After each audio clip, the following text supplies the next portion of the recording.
All right, we are live. Welcome everybody to the great season 1 debate, another episode of the Group Hub podcast. I got another awesome lineup for you guys, and we got a lot to discuss because it's been a whole season. Blink and it's gone, and season 1 of Overwatch 2 is about to conclude very, very soon. We're about to head into season 2 with Ramatra. So let me, without further ado, address my guests. In the bottom right, like I said, Mr. Music Man is KarQ. Just some humble Hello. peace signs. Am I supposed to say something? Hello, it's me, KarQ. Yeah. Hello will do. Hello will do. In the just so we know your mic's working, right? Custa in the bottom left, already fresh off his 1-point rank gauntlet. Didn't come last. Love to see it. Did not. And losing her near top spot from the rank gauntlet is in her debut for the podcast, Deku, top left. Hi everyone, I miss Havana. That is all. I will not accept criticism, says Deku, despite her awful taste. She says she misses Havana and Hanamura, bro. Oh, Cuban and Widowmane. Okay, I see. Yeah. It checks out. Up. Yeah. The only potential acceptable outcome. Okay. Well, map pools is something we'll get to, I'm sure, at some point. But it has been a long season, guys, or certainly felt that way. It has been a longer wait, though. So reflecting generally, first and foremost, let's get your general feelings on how season 1 has gone. So give me like a couple sentence summary of Overwatch 2 season 1, starting with KarQ. Overwatch 2 season 1. Wow. For me, I think gameplay, breath of fresh air, was a lot of fun. And if they keep up this 9-week cycle where we get a new hero, new map, I'm all for it.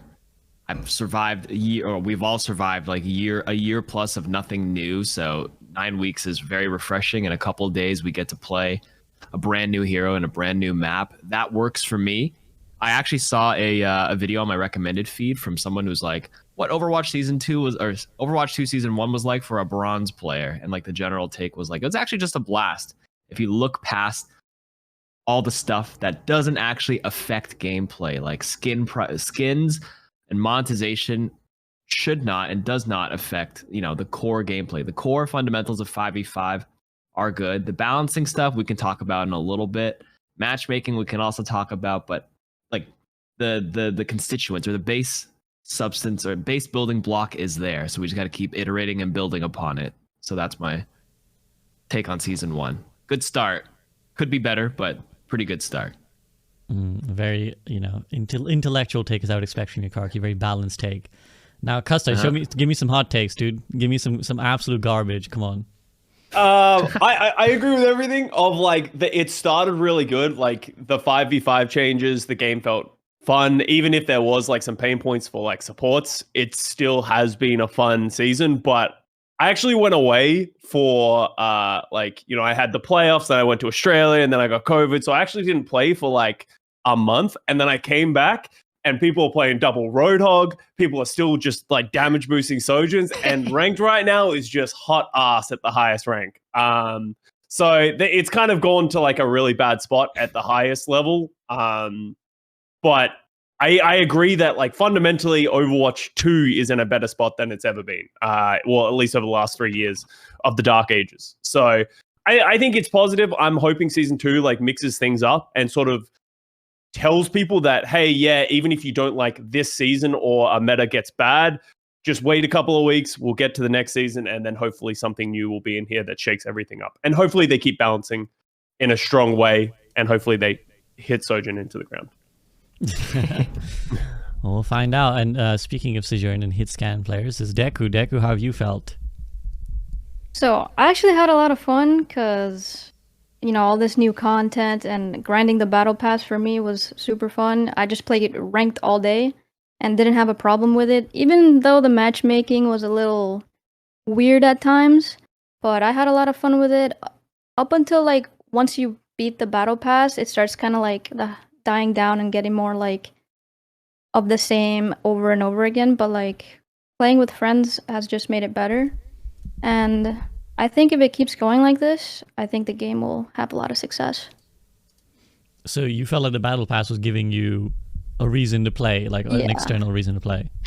Because like comp itself doesn't feel as grindy as it used to. Like I don't feel like I'm going anywhere with it because like you don't see ranked like displayed anywhere when you play. and almost everyone has a private profile these days. So it's like I don't know what I'm grinding for really, besides like the battle pass. You know what I mean? Mm-hmm. And just to give context, so you're currently GM, is that correct? Just for someone who's listening GM5. who's not familiar with your rank. And I kind of just like stopped playing towards the end of the season, obviously because end of season games get really bad, but also because it's just at the highest rank, it's just Sojourn, and I don't play Sojourn, and I don't want to play Sojourn, so it's like really tough. But like I'll play on like my Master's alt account and have a blast, like duo with a friend or whatever, and it's not that bad. Fair. I mean, for me personally, it's been a very interesting experience actually, because I don't think I've ever had so many like opinion swings and emotional roller coasters as I've had with Overwatch, or just anything as I've had with Overwatch 2, because I think like 2 months ago when Overwatch was releasing up to release or gearing up to release, I was very, very optimistic, incredibly optimistic. I was like, okay, I'm confident this game is going to be amazing. I think like everything they've said is sounding really great and really cool. And the longer the season has gone on, the more I feel that's kind of chipped away a little bit by little bit. A lot of decisions that are worrying me, not just in the short term, but like in the philosophy and the approach in the long term. I do want to try and keep some balance to that and say, okay, well, it was season 1. It is early access, so that is something to remember, that this isn't even the final PvP version. This is like the rushed, let's get it out in the players' hands quickly as possible. There's going to be lots of new content, lots of stuff coming, and of course the big draw of Overwatch 2, the PvE, has not even begun. All that being said, I've probably I've come close to like just not wanting to play Overwatch anymore a couple times this season, where I've just been like, this feels miserable. I don't like how I feel. Like I start every session being like, I'm really motivated to play. I really want to grind. I really want to get good at this game. And then at the end, I'm just like, yeah, I don't want to touch this game anymore. So I felt like, and I don't usually play like that. Like it was never like that for me in Overwatch 1. Like even in Double Shield and all the misery, I never ended a session being like, I think I might uninstall this game. But it's felt like that for me. Go ahead, Deku. I don't know if it's just me or like if anyone else agrees with this, but like I feel like this game is really more of a coin flip for like matchmaking, because like I will go on like a 6-loss streak and then a 6-win streak, like every day, repeatedly. So it's not that was pretty similar to my experience in Overwatch 1 anyways. I think you do ride like streaks. Yeah, I actually, what I did? I just stopped looking at people's profile. It just wasn't healthy. Because like, yes, one time I'd look and I'm like, oh my God, there's like a diamond on my team. And it just like, it impacted me because I'm like, oh, I'm GM2, GM1. Why is this I don't want to think that way, because in my eyes, everything's winnable. I just thought, I know matchmaking is shit, and I agree with you. Like it is very coin flippy, but I've stopped looking over the past like month, and it just made it way easier and like less stressful. Yeah, that's I've gotten the same way of like, I just don't look at anyone's profiles, and you just like accept that like sometimes the game's just gonna like choose that you're gonna lose this game, and like it's like frustrating. I had one of those days yesterday where it's like you're just losing games and you're like, this is like unwinnable, and then you get into the next game, you're like, well, this is unwinnable, and then you get in the next game, you're like, this is unwinnable, and it just sort of like keeps compounding. And it's fine to do that, but as you said, SVB, you go from, yeah, I would love to play Overwatch, this sounds like such a fun experience, let's have fun stream, and then you get to the end of that stream, you're like, fuck this, I'm out, I'm not doing this anymore, I'm cutting this like 2 hours short of what I planned on doing and stuff like that, just because it really grinds you down. And the matchmaking is the big culprit, I think, of Overwatch 2 in this season, because it's got some wild ass swings, and obviously they're trying to mix things up. They wanted to sort of rebalance people's SRs, but it's had some pretty negative experiences. I'm not sure if across all ranks, but definitely at the top ranks. Agreed. I actually think it's been worse in the lower ranks. Like the lower you go, like really? I've been talking to a lot of people about this, and I think the one saving grace that you have at the highest elo is that obviously no one automatically gets given GM1 or GM2, right? So at least people who haven't played in a while or have had their MMR reset or whatever aren't immediately landing in your top 500 games. But for the majority of the players, like this is one area where I feel like people who are bronze to silver to plat, gold, whatever, they're all saying the same thing. They're just like, I don't know, dude, the game is a massive coin flip. I'm silver, I'm getting put with masters, or vice versa. And I agree with you guys, like the looking at the profile doesn't even matter in a way because of the real truth of the MMR versus SR thing, right? It's like, actually the icon is a lie anyways. Like what the icon is showing you is not what the game actually rates you. So the game has its own, like whatever way of calculating what it thinks you are.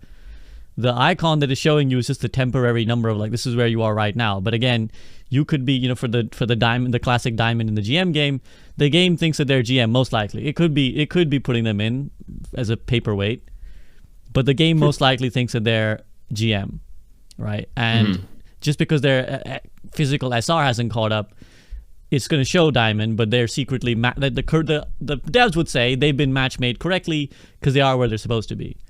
But this is one area where I have felt like players in every rank have said the same thing to me. Like every day people come to my community and they're like, games are a mess, games are a mess.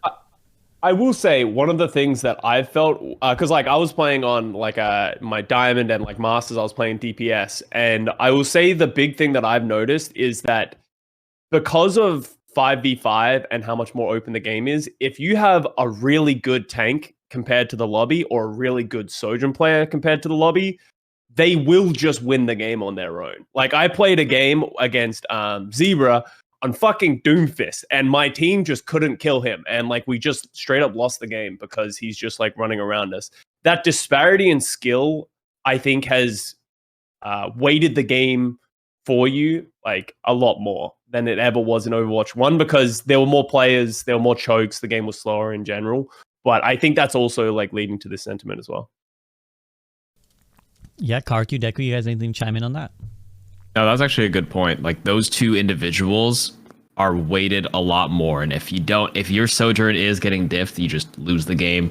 If especially and being the only tank there, with the solo tank, it's that matchup specifically and how they kind of approach the space they're taking. It kind of like sets everybody else up, and that could also attribute to the whole coin flippy thing because like it would be a little bit more rare if it's a bit more evenly matched. Where does the difference come? I feels like from a support perspective, the playmaking aspect isn't there anymore. I'm just sitting there trying to survive more so than find ways to play make. I think early on with KarQ, when the season started, I was like barely GM5. I was in Masters 1 because I was trying to play make as KarQ, going deep and trying to like flank kunai and try to get all the headshots. But then obviously the Overwatch League showed us with Fielder that just strictly focusing on heals with a little bit of weaving DPS, but not your priority, but building the Fox, that's your win condition. And doing that is like just surviving and healing and getting the Fox quicker is how you win. It feels a lot more boring for me, but just simply surviving is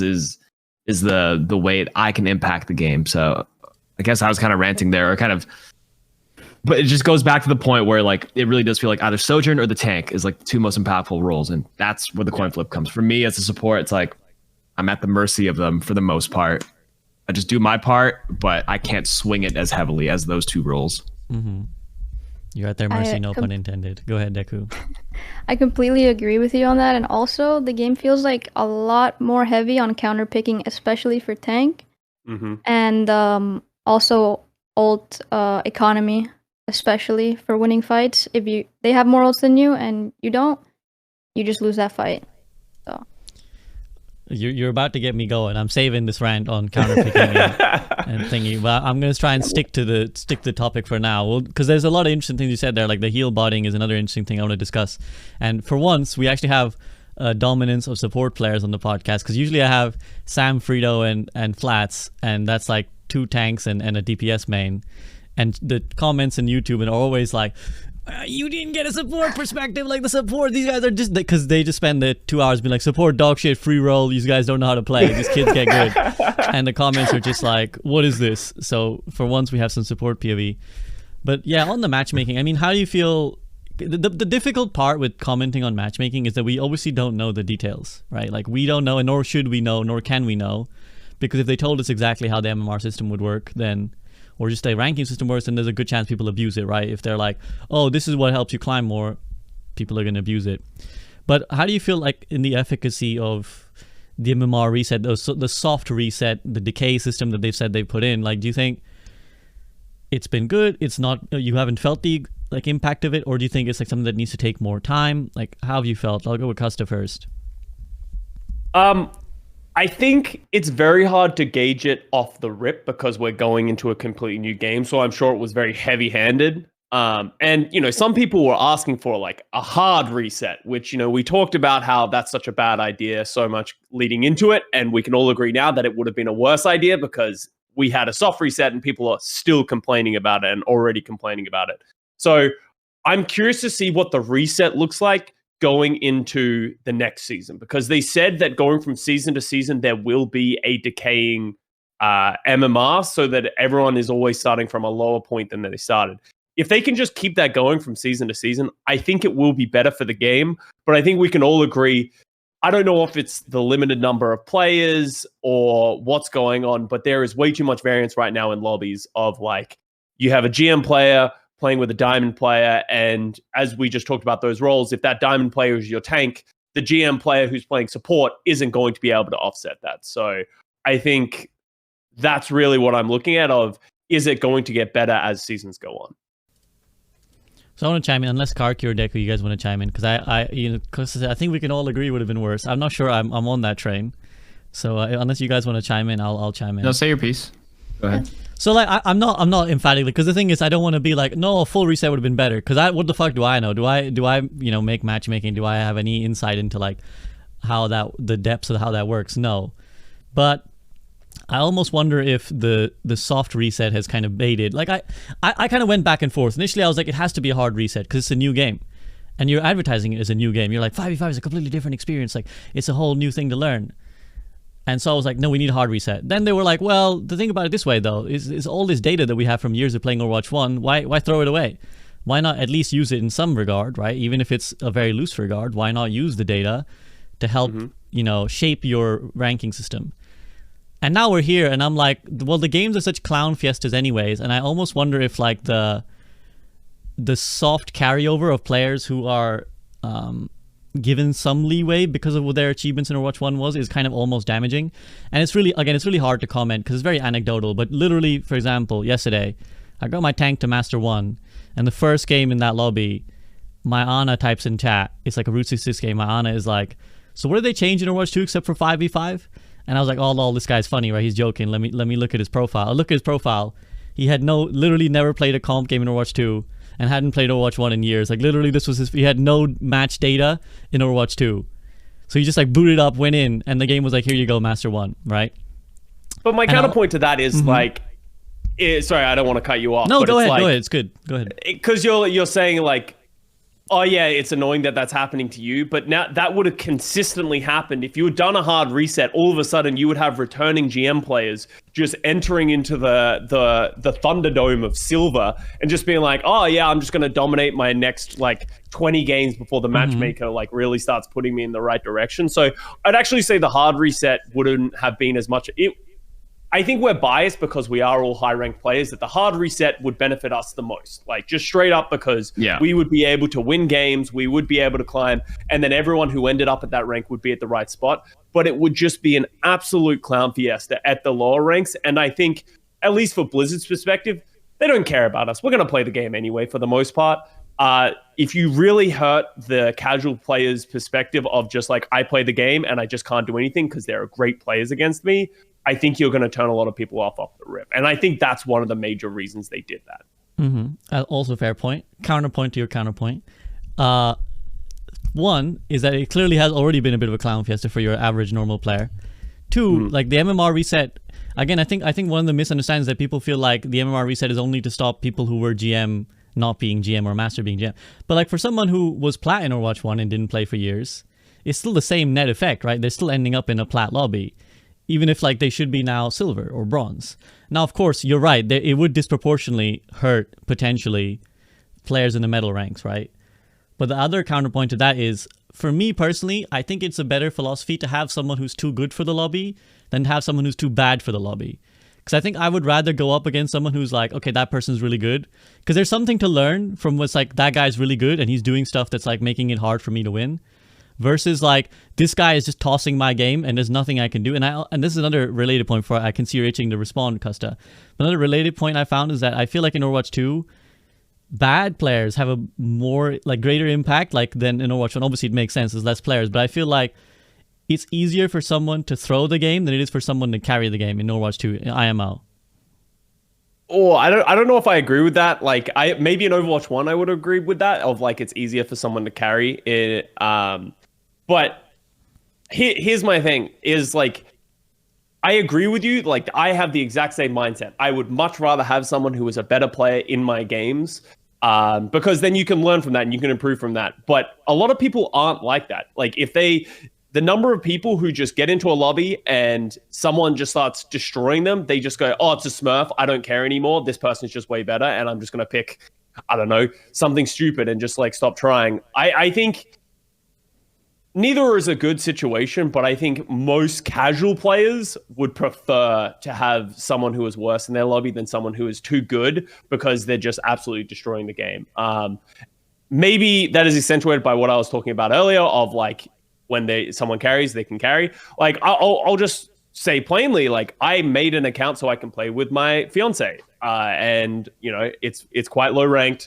I'm running around and I try and keep it balanced, but it's like the game really just is over if I ever just decide to try and that kind of stuff. And that's the problem, is I think there are a lot of accounts like that really just ruin the game for like everyone else in the lobby, and people do this consistently time and time again. And I think that just really hurts. It creates a negative experience for everyone rather than just someone being bad in your team, because then at least you can blame them and you can be like, oh, they shouldn't have been in the game, less so than just this person smurfing in my game and now I can't play. Okay, I don't want to keep hogging. I don't want to just literally be back and forth to me and Custa. So if KarQ or Deku, you want to chime in on anything here? Deku, I mean, no? I had an KarQ. idea of a solution to this, maybe like a possible solution. Not saying it was the proper one, but I've always been an advocate where if you don't play for X amount of years, like right now as it stands, let's say a person was actually, this was an example. There's a guy who said he was 4,500 on Overwatch 1 in like 2017, but he didn't play for 5 years, and he got in my game and he was only Diamond 1 and he was getting destroyed. He's like, I'm like, oh, he's like, yeah, dude, I'm Diamond. Like, I was once upon a time I was good, but I haven't played in so many years. Like, it took his 4,500 from that long ago and still put him in the game because that was his last MMR. I think if it's 1 year plus, each year it like decays an arbitrary amount. I don't know if that's reasonable or feasible. I don't know if I'm only seeing the pros in my eyes. Maybe there's some cons that I'm missing, but for every month, or maybe every season's like 2 months. Every season in Overwatch 1 that you don't play, you actually, not a front-facing decay, but like the actual MMR is genuinely decaying up to a certain cap. So like if you were a grandmaster, like people always say the GM of 2017 in 2022 or 2023, they're probably low diamond at best, maybe even worse, because they're number one, they're rusty, and the general average skill level of everybody has gone up over the years, right?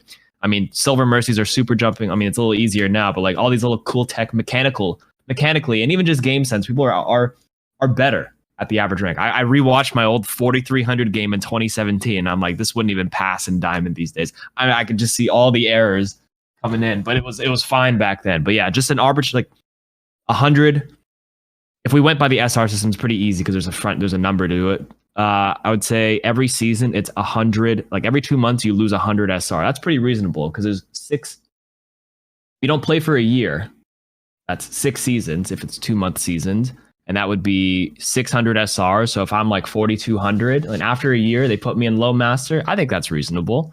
And after 2 years, put me down to diamond, maybe cap it at 1,000 or something. So that's 10 divisions in the new system, right? Like 5, 4, 3, 2, 1, 5, 4, 3, 2, 1. That's my take on it. What do you guys think about that? I think that's a good idea, because I'm not gonna lie, I was playing support yesterday, so it's like off roll. I'm like Diamond 1 on it, and at least in 4 of my lobbies I had someone who was like, oh, I haven't played this game in years, I don't know what's going on, what do I do? Yeah, and so if they were like, Diamond back then, they should have been really decayed down to whatever that would be, probably mid low gold. Yeah, goldish, I'd say. Goldish, yeah. Like a genuine decay. And also what SPB was saying about all that data that like Blizzard has of Overwatch 1 and stuff. I'm kind of mad that they just took away all the season data that from all the past seasons that we Still had. exists, so we still have heard. But like why can't we just have it there, you know? It's like they Yeah. simplified a lot of the stuff. There's like less noise, less information to not overwhelm new players. Like, you know, the whole system to unlock heroes slowly. Don't have previous season info because it's too much stat pollution. Do you think they did it as think. well to sort of like make new players feel like they don't have like just a massive chunk of their profile missing compared to anyone who played Overwatch 1? Because like if you think about how much stat data, as you said, would have been there, like obviously it's cool, but like even if there was just like a legacy tab or something like that where you could just go, you'd click on that tab and it's like everything you did in Overwatch 1. Like, because it would just be cool to be able to see people's previous seasons and such. That'd be cool, yeah. I think it was designed for this whole game was designed to like attract newer players, and it kind of sucks because it's a slap in the face. The older ones to see all the legacy stuff. I really think there's a lot of data scientists and data analysts on the team and psychologists that are studying player behavior. And I think maybe if it's designed for newer players, perhaps the psychology and the study and the data proves that new players might, you know, feel inferior when they're always comparing themselves to like previous players with all this experience in their stat page, and then they'll feel like they won't, you know, do well against them. Perhaps this is just me throwing random shit in the air. That's probably not true, but this is just a theory.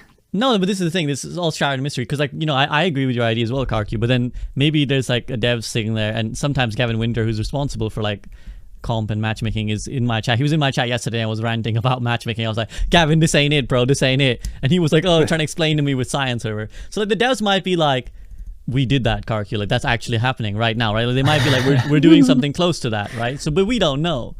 But here's like, here's a little theory, and someone in my community floated like this conspiracy theory to me yesterday. I'm curious to hear what you guys think, and hopefully the devs will forgive me for putting stock in the conspiracy theory. Basically, they were bringing up that there was like this Reddit post or something about how there's like this patent that Activision had, which is like matchmaking based off of cosmetics. And there's also like this other thing called Open your wallet. engagement based matchmaking, which is something that EA have. I think EA have a patent for engagement based matchmaking, which is No way, that's real. Which is like basically to summarize, because there's like a long ass study that you guys don't have the time to read, I'm sure, especially not right now. But basically it was like, so what we do is we focus on the players who are at the risk of churning basically meaning that they're going to quit the game. So they accept that basically players are going to lose and they're going to win. So all we're going to do is make sure that the players who are at risk of churning get their win when they need to. So we're not so focused on like matching with the integrity of like making the most fair games, especially like the higher skill the player is, the less we necessarily think they're going to churn. So like whereas the lower skill players are churned more easily. So what we do is we basically rig the game so that like you get a few losses, but if they figure out that the player is about to churn, they give them a free win. Basically, they stack the matchmaking to give them a free win.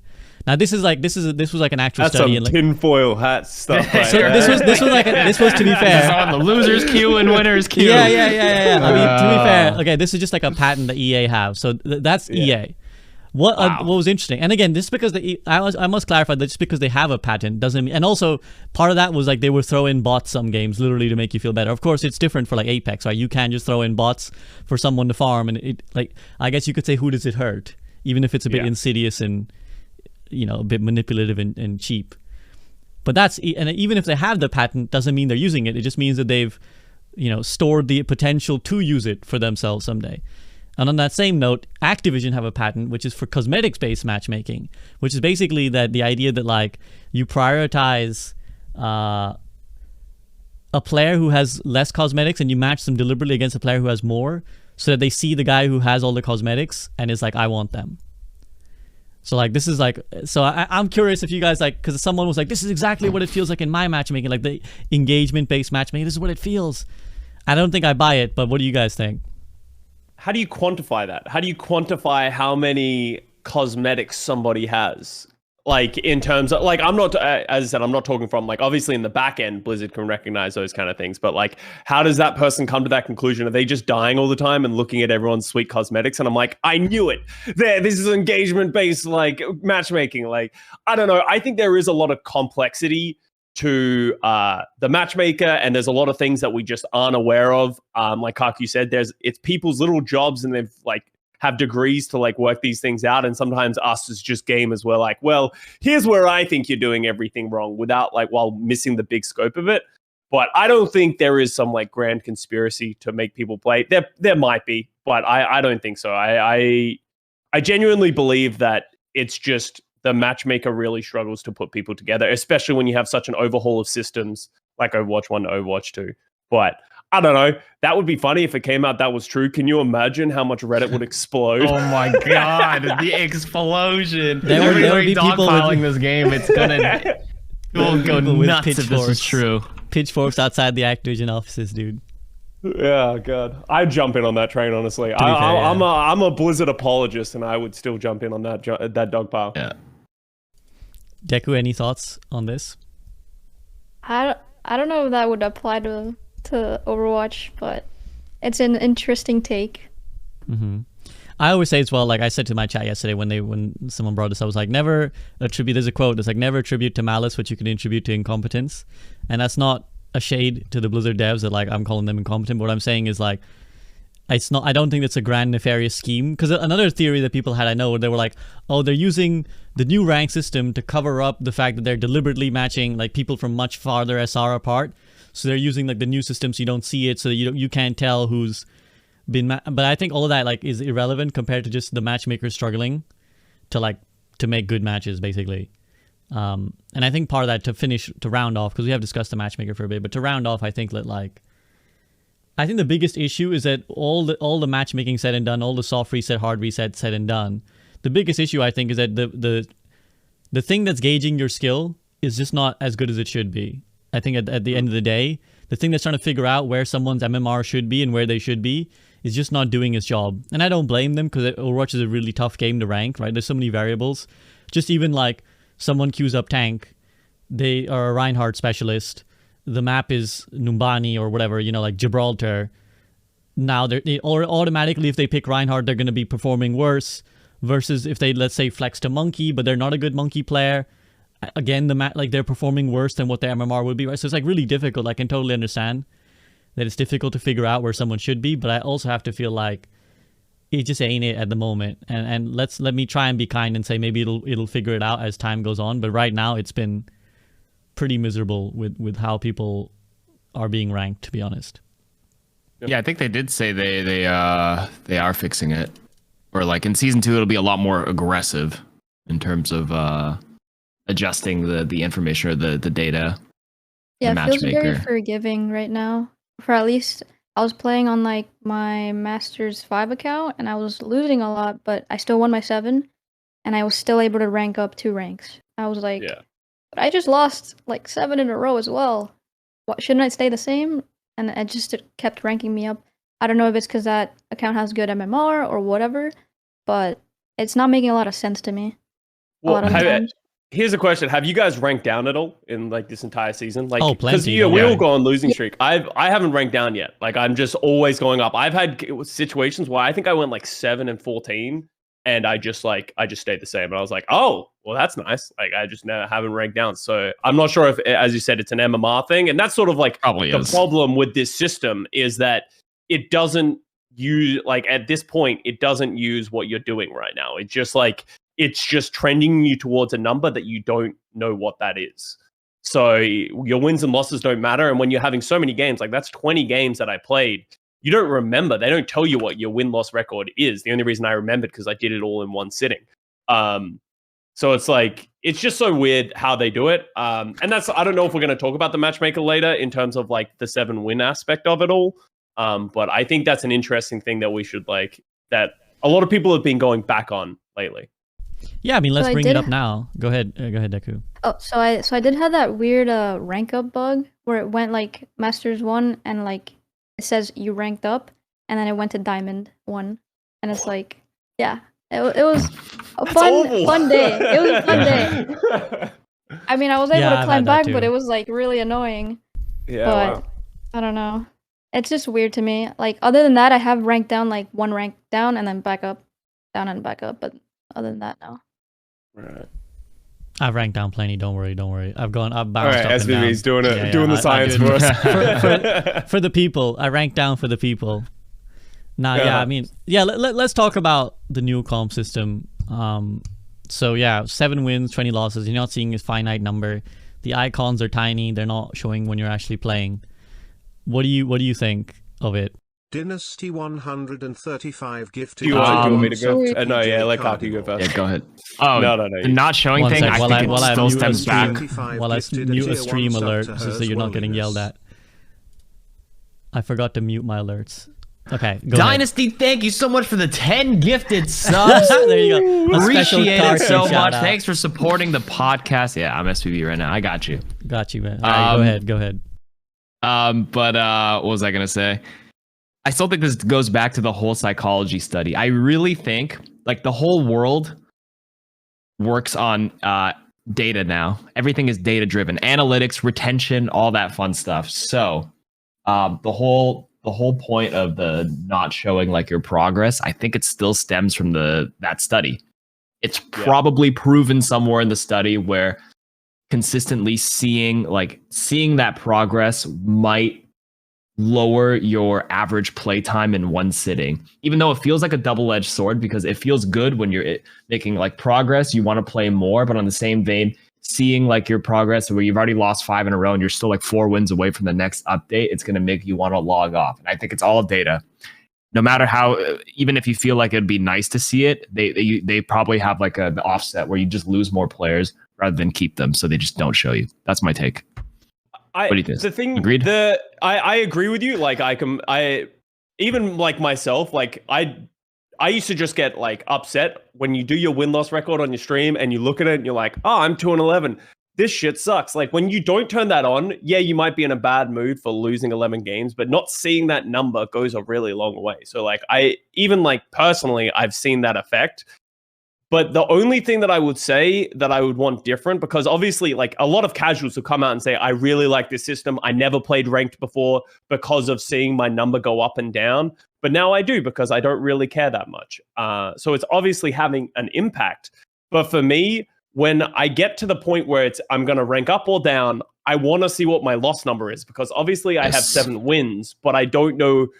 I can't remember how many games I lost. So at least I would have a gauge of like, well, where's the game putting me based on this win-loss ratio? If they could just add that number, I think it's a fine system. On top of that, I would like to see the wins go down to 5 instead of 7. I think 7 is too many games. Agreed. That's an average 14 compared to an average 10.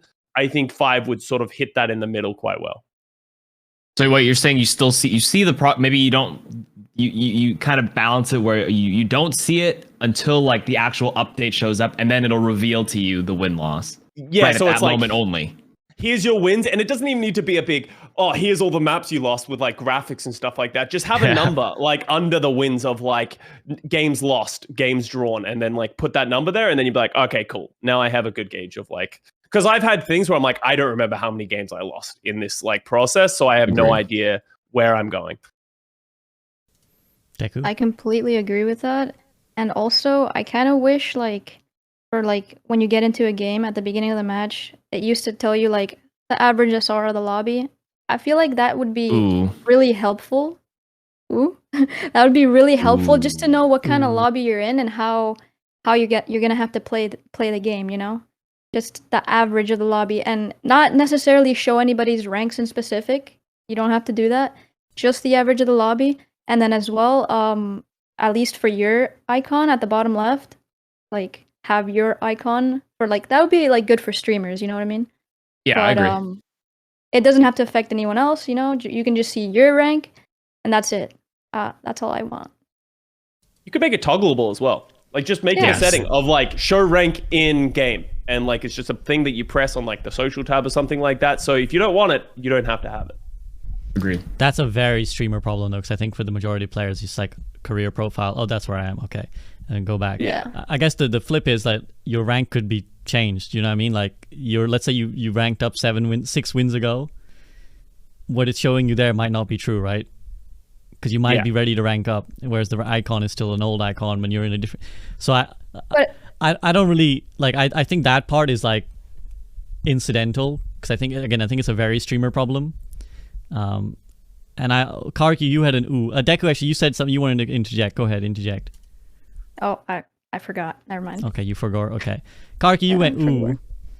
I mean, just like showing the rank in the front. I think there is a counterpoint to that where there's a reason they don't do that anymore. Again, due to the whole like psychology of, yes, it's nice to know how to play around if you know the average rank of the lobby, but at the same time, I feel like it kind of like promotes you to play differently. I feel like if you get into it, I think it would negatively affect players who are playing in a higher lobby they're used to. Let's say you're, I don't know, Diamond 1, and then it says average lobby is like Masters 2, which is like, what, 400 SR higher.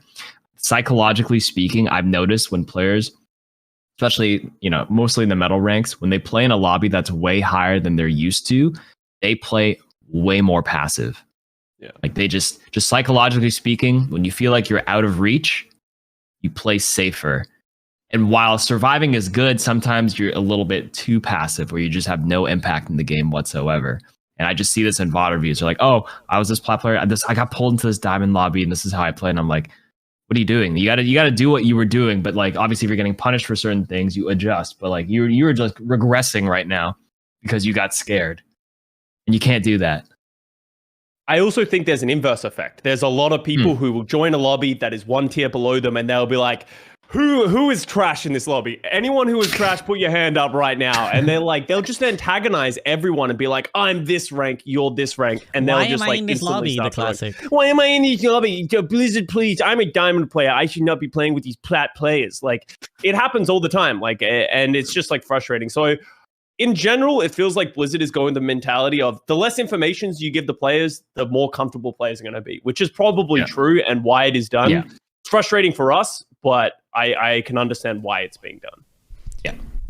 Yeah, another one of those, like, it's really frustrating because it feels like you're arguing with algorithms and science. You're not really arguing with human decisions, right? Yeah. You're not like, Des, why didn't you do this? Well, we have science. But science. But I felt There's bad. Science. There's data. I felt bad. No, but science, dude. Like, cause how do you equate how someone feels in a variable, you know? Yeah. Mm-hmm. And I feel like the devs talk about this a lot, where they're like, oh, you know, you need to tell, like, we look for player feel and player feedback to gauge sentiment. But at the end of the day, it feels like that's always going to be secondary to when the science tells them, yeah, but not showing the thing, just more people play. So we want more people. So, because another facet of the 7 wins thing, like one thing that's sometimes very defeating is when you know you've lost a lot and you're like, I'm gonna fucking rank down, and you're just trying to like get to these like two more wins, and you're like, I lost 10 games, dog. Like, I'm about to watch this number go down, and I don't know if I want to do this anymore. Like, I don't know if I want to keep going. So like there are frustrations to it. So yeah, I think the 5 could be good, but yeah, can't really argue with, I think, the science of probably more people are playing now as a consequence. Yeah. Mm-hmm. Okay, any more thoughts on the new comp system before we move on? It definitely appeals more to like casual players, and it does feel less harsh when you lose, for sure. Which, another hot take, I feel like people are more keen to throw a game if they see they're losing really badly. I don't know if anyone agrees with me.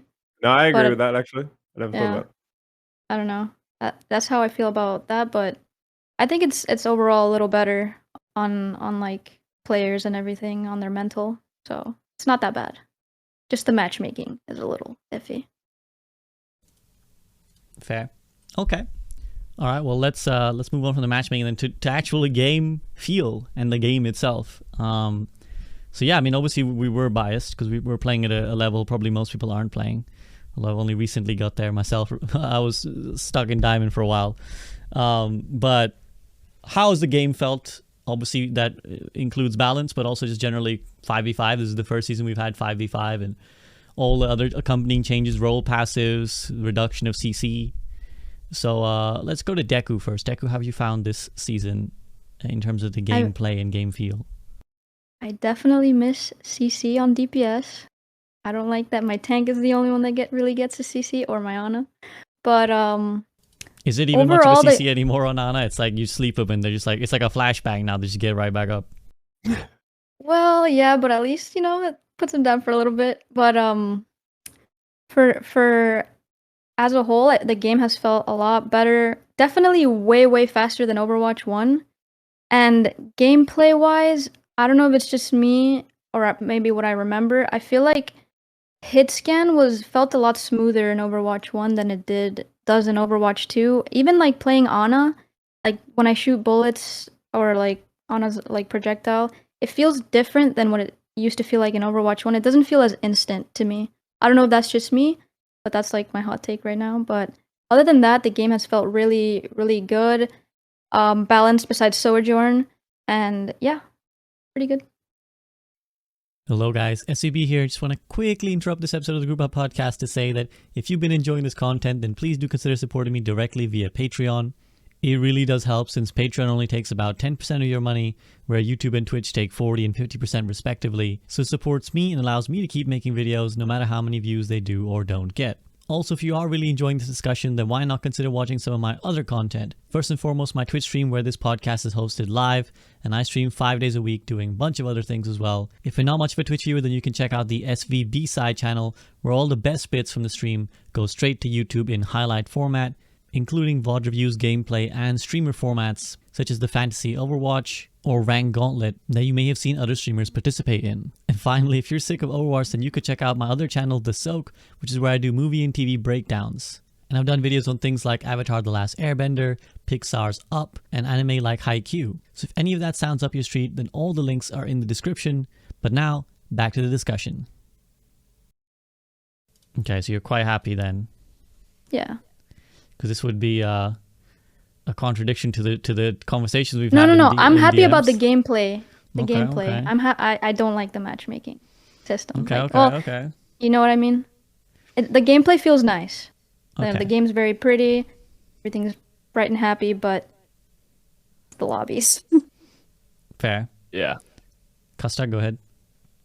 I agree. I think that the game plays overall a lot better. Like we were in some hell there for a little bit in like 2021 when we were just like we were playing a game where chokes were just the most important thing. And like you were always just getting stuck behind chokes, waiting for ultimates, waiting for a pick, all that kind of stuff. And I think the game's a lot more open. But this season really identified a lot of issues that exist with that. Is that like one shots right now are at an all-time high. Like we're playing like Sojourn Mercy, Roadhog. I played like a game with a Hanzo as well. And then you're like, maybe I'm just biased towards this because I'm the fucking poor little Zenyatta or Ana player who's like, hey guys, what's up? How's everyone? Oh god. And then you get like you dodge the hook and then you like dodge the Sojourn right click and then a Hanzo just like one-shots you from across the map and you're like, fuck this game. But it's can get better. I think that the way that the meta has shifted has been really bad. Anytime Roadhog is meta is just bad for the game, in my opinion. And I think that there's very little counterplay for supports. They need to find a way to make supports feel more impactful. I've seen some people say like, oh, they need to have more playmaking ability. I think it's ML7 has been talking about that.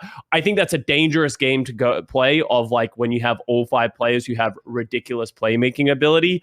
But I think they need to give supports something that makes it feel like you can impact or change the result of the game and not just support your other players better because they can't carry, right? Like an issue I've been having in most recent games, especially with Sojourn, is that like you play a Sojourn and then they have a Sojourn Mercy, so your Sojourn just can't win that matchup. So then you play Sojourn Mercy and then it's just like who hits the rail really more than anything. And I think that's a really bad impact for the game where only a few people can dictate the flow of it. So I think overall, 5v5 is just way better for the game. It'll be better for the longevity of Overwatch 2. And I think the heroes they're releasing are really interesting, like Kiriko, Junker Queen, Sojourn. They're all great heroes. Obviously, balance has been a little wacky with them. Ramatra looks sick. So I think they're doing a good job with those heroes, and I think it's going to keep people excited and interested. One thing I will be critical of, though, is the new maps. I think they just need to be careful with some of the maps that they're introducing, and we'll see what the new one looks like soon. Mm-hmm. I mean, lots of points. Let's stick to the gameplay because we'll definitely talk about maps as well. And no, good. I'm just trying to segment so we get everyone's thoughts on everything. So yeah, I mean, I definitely agree with that sentiment about. I think the one shots probably compound your feeling as well, Custa, where it's like, as a support, what can you do to contribute to the one-shot meta, right? It's like, okay, you can Zenyatta right-click them, but even that's not the same thing. And you Mercy Pocket, those are your options. Because like all the like chip damage is like irrelevant when the defining characteristic is like this kills stuff, right? Yeah. Like this kills stuff instantly. Because I've been finding this on tank a little bit, where like I'm morally opposed to Roadhog. I will refuse. Apart from the most like the only time I played Roadhog was when my Moira was literally throwing herself off the map. So I was like, okay, I'm gonna go Roadhog, and we won that game. But like, so I'll play like Winston, Ryan, Sigma, and I'm playing Sigma. I'm playing my life out, dude. I'm like, I'm anchoring this position. I'm hitting all these fucking rocks and all this shit, 360-degree shield and everything, grasping the other guy. And it's like, you do all this, and then one little roadie boy walks up. He just like, your teammate just dives bombs in front of his face, and he goes, yoink, boom. And then like all the time you spent working away an advantage is like negated by one guy going, boom. And you're like, well, what was all that for? What was all of that time I spent? What was all that for? So I feel like that probably compounds the feeling of like a support where you're like, because support is all about working those advantages, right? It's like, I'm building this thing here. I'm building something for us. Like I'm slowly draining their resources with the stuff I use, and I'm keeping my team topped up, and bang, the guy dies. So KarQ, is that something you felt as a support player as well? You're gonna have to repeat that last part. I mean, just do you feel like there's not enough playmaking, because obviously we don't even know what your stance on that is as support, and B, do you feel like what do you think is a consequence of like as a support player? I think I actually agree with Custa's sentiment earlier, where like you have to be careful with giving support too much playmaker, or like where everybody is a playmaker, then we might run into even more issues. But so what do you mean? What do you mean by that? Elaborate. Like what are you fearing? Like if everybody had more playmaking? I don't think their lack of playmaking is a product of like, I don't think you have to give them any playmaking. I just think you need to adjust the one-shot stuff, and then by proxy I can actually take a bit more risks. I don't have to just play for my life. I can take a bit more aggressive angles as Ana or as Kiriko, strictly because there is less risk of randomly getting one shot. Like if you just add more power to supports, you're gonna the whole power creep debate. I actually think before Sojourn was ridiculous, and before Roadhog one shots in the beta, I felt like supports were actually really good, like really strong. I remember when I was seeing the 1 second regen rate on the supports early on versus the 1.5. I was like, dude, I'm owning right now. As Ana, I'm actually like totally good with just walking up here, poking people down, quote unquote playmaking. Sometimes I just get a kill on my own if I get a nasty sleep. I can be really proactive, and then if I like take some poke back, I just duck out of cover, wait a second, and I'm back to full health. I had more options to be impactful in that way, but with the way everything has shifted now, I think just it's not a result of them getting weak. Because like it went from 1 second to 1.5 second for the support passive. I still think that's fine, but it's just everything else on the other roles is kind of compounded, mainly Sojourn, mainly tanks, kind of Roadhog mostly, just being the reason why games are won and lost, which kind of like goes back to the beginning. And even honestly before Roadhog, it was like the Zarya, like whoever is the better Zarya, and she's a feast or famine hero. Yeah. If the first Zarya, like the minute the first Zarya wins the fight, it's like over, because she's gonna, every new fight you enter, she's already at the advantage of higher energy maintenance. And the other one has to like start over and like regain that energy. So the last two quote unquote meta tanks is I think Zarya being hard meta and Hog being hard meta is not healthy for the game. Like I actually think the Zarya nerfs are good right now, just saying. But I also think a big culprit of why the meta is like this and why it sucks so bad is Kiriko. Sure. Kiriko enables tanks such a ridiculous amount. Like this Roadhog is just straight unkillable right now, because if you're a Kiriko, the best thing that you can do is just hard right click on your Roadhog. Get that Kitsune rush, you're just pumping that out, like you help your teammates as it happens. Anytime your Roadhog gets in trouble, you can just Suzu him. It pretty much makes Ana redundant, which takes Ana out of the meta as well. So like you're just like removing the number of heroes that you can play because of how much Kiriko enables the opposition team. So Kiriko has a lot of playmaking ability with the Suzu and like the direct healing. And I think that is sort of what I was talking about, of like, if you give a support character too many abilities and too much playmaking, it actually makes it harder for everyone else to make plays and that kind of stuff. And I don't think that's how support is. And maybe that's an old way of thinking about the game, but that's just not how I think support is supposed to be. It's supposed to exist and enable, but I don't think it exists or enables right now. You just sort of die. So if they can find a way to like fix the balance of a couple of these other heroes, I think it would open up the game a lot more. Like I think the support lineup is actually in a pretty good spot. It's just the other heroes that I think are making them weak. Is Deku, do you agree with that sentiment?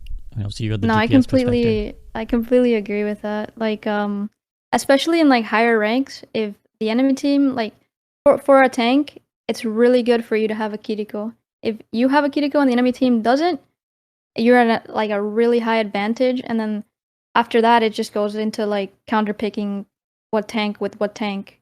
But support right now, if you don't have a Kiriko in high rank, you're just gonna probably lose. So I agree with that. Mm-hmm. And I think like obviously trying to keep in perspective of like what the average player experiences as well. I still think that like I think Roadhog in particular. I tweeted this the other day where I was like, for Overwatch to be good, Hog has to be bad. And I described him as like the video game Death Eater, where he just like sucks the soul out of every lobby he's in, right? Because he's just like, the problem even in like gold or plat is that it's the same thing. It's just that the input required to kill someone is so much lower than the same amount that you have to put in on a different tank, whether that's Reinhardt or Winston or even like Orisa or Sigma or anybody, right? Like it's just you hit the hook, you miss the hook, it doesn't matter, you wait 8 seconds, you come back, you go again. Like it's like just the rinse repeat cycle. And that leads me to my question. How do you feel about removing all one-shots except maybe Widowmaker? How do you make Roadhog viable at that point then? What do you do to him? Yeah, I don't have the immediate answer for every like character that's affected by it. Like maybe you can like make his damage in a way that he can't just SVB, stop. No, delete Roadhog. Okay, I'm with you. Let's go. Yes. I just straight up, you cannot balance Roadhog. Roadhog is bad for Overwatch. I think he is a bad hero for the game. Delete Roadhog from the game. He is, especially as we start introducing more heroes consistently. Every 18 weeks, we're going to get a new hero. The roster will grow to a place that you can start removing heroes. And I will straight up be the first one to pull up my fucking pitchfork and say, start deleting Roadhog when it makes sense. Because I think they should just nerf him into the ground and then just delete him eventually. I know there's Roadhog stands out there who are like seething at their chairs right now, who are like, how dare Custa say this? But like straight up, 90% of the entire game hates Roadhog because he's just not fun in any way for everyone else that is playing the game. So, and I don't know how you balance him. Like SVB, you were just saying like, how do you fix Roadhog without just completely changing his kit? No, 100%. Well, what are the one-shots in the game right now if we list them out? It's like the Roadhog, Hanzo, Sojourn, Widow, right? Yeah. Is that it? Technically, you could say like a Zen right click. Yeah, they've added a couple. Like, there's a couple of soft ones. Like, even like the Orisa Javelin into a wall right now is like kind Doom of like a well, one-shot. Soft one. You could consider Doom as well. Yeah. But I think I'm okay with those. Like, it's the ones where it feels like you have very little counterplay. Like Roadhog, it's like, what am I supposed to do? Just not walk around? Like, I think just Roadhog is by far the worst culprit, I think, for the one shot. And I think a lot of people would agree with that. They did a good job of fixing Doom one shot with his move to tank. And I think that was a good idea. But I don't think you can do the same thing with Roadhog. I think they tried it where like the shotgun wouldn't do enough damage. Reinhardt. Like the first hook. It's like a hook into a shot combo didn't kill at one point in one of the seasons back then. Yeah. And they just gave him like more ammo and like a faster fire rate. That was Overwatch 1 in a different setting. Maybe that could be something to look at again.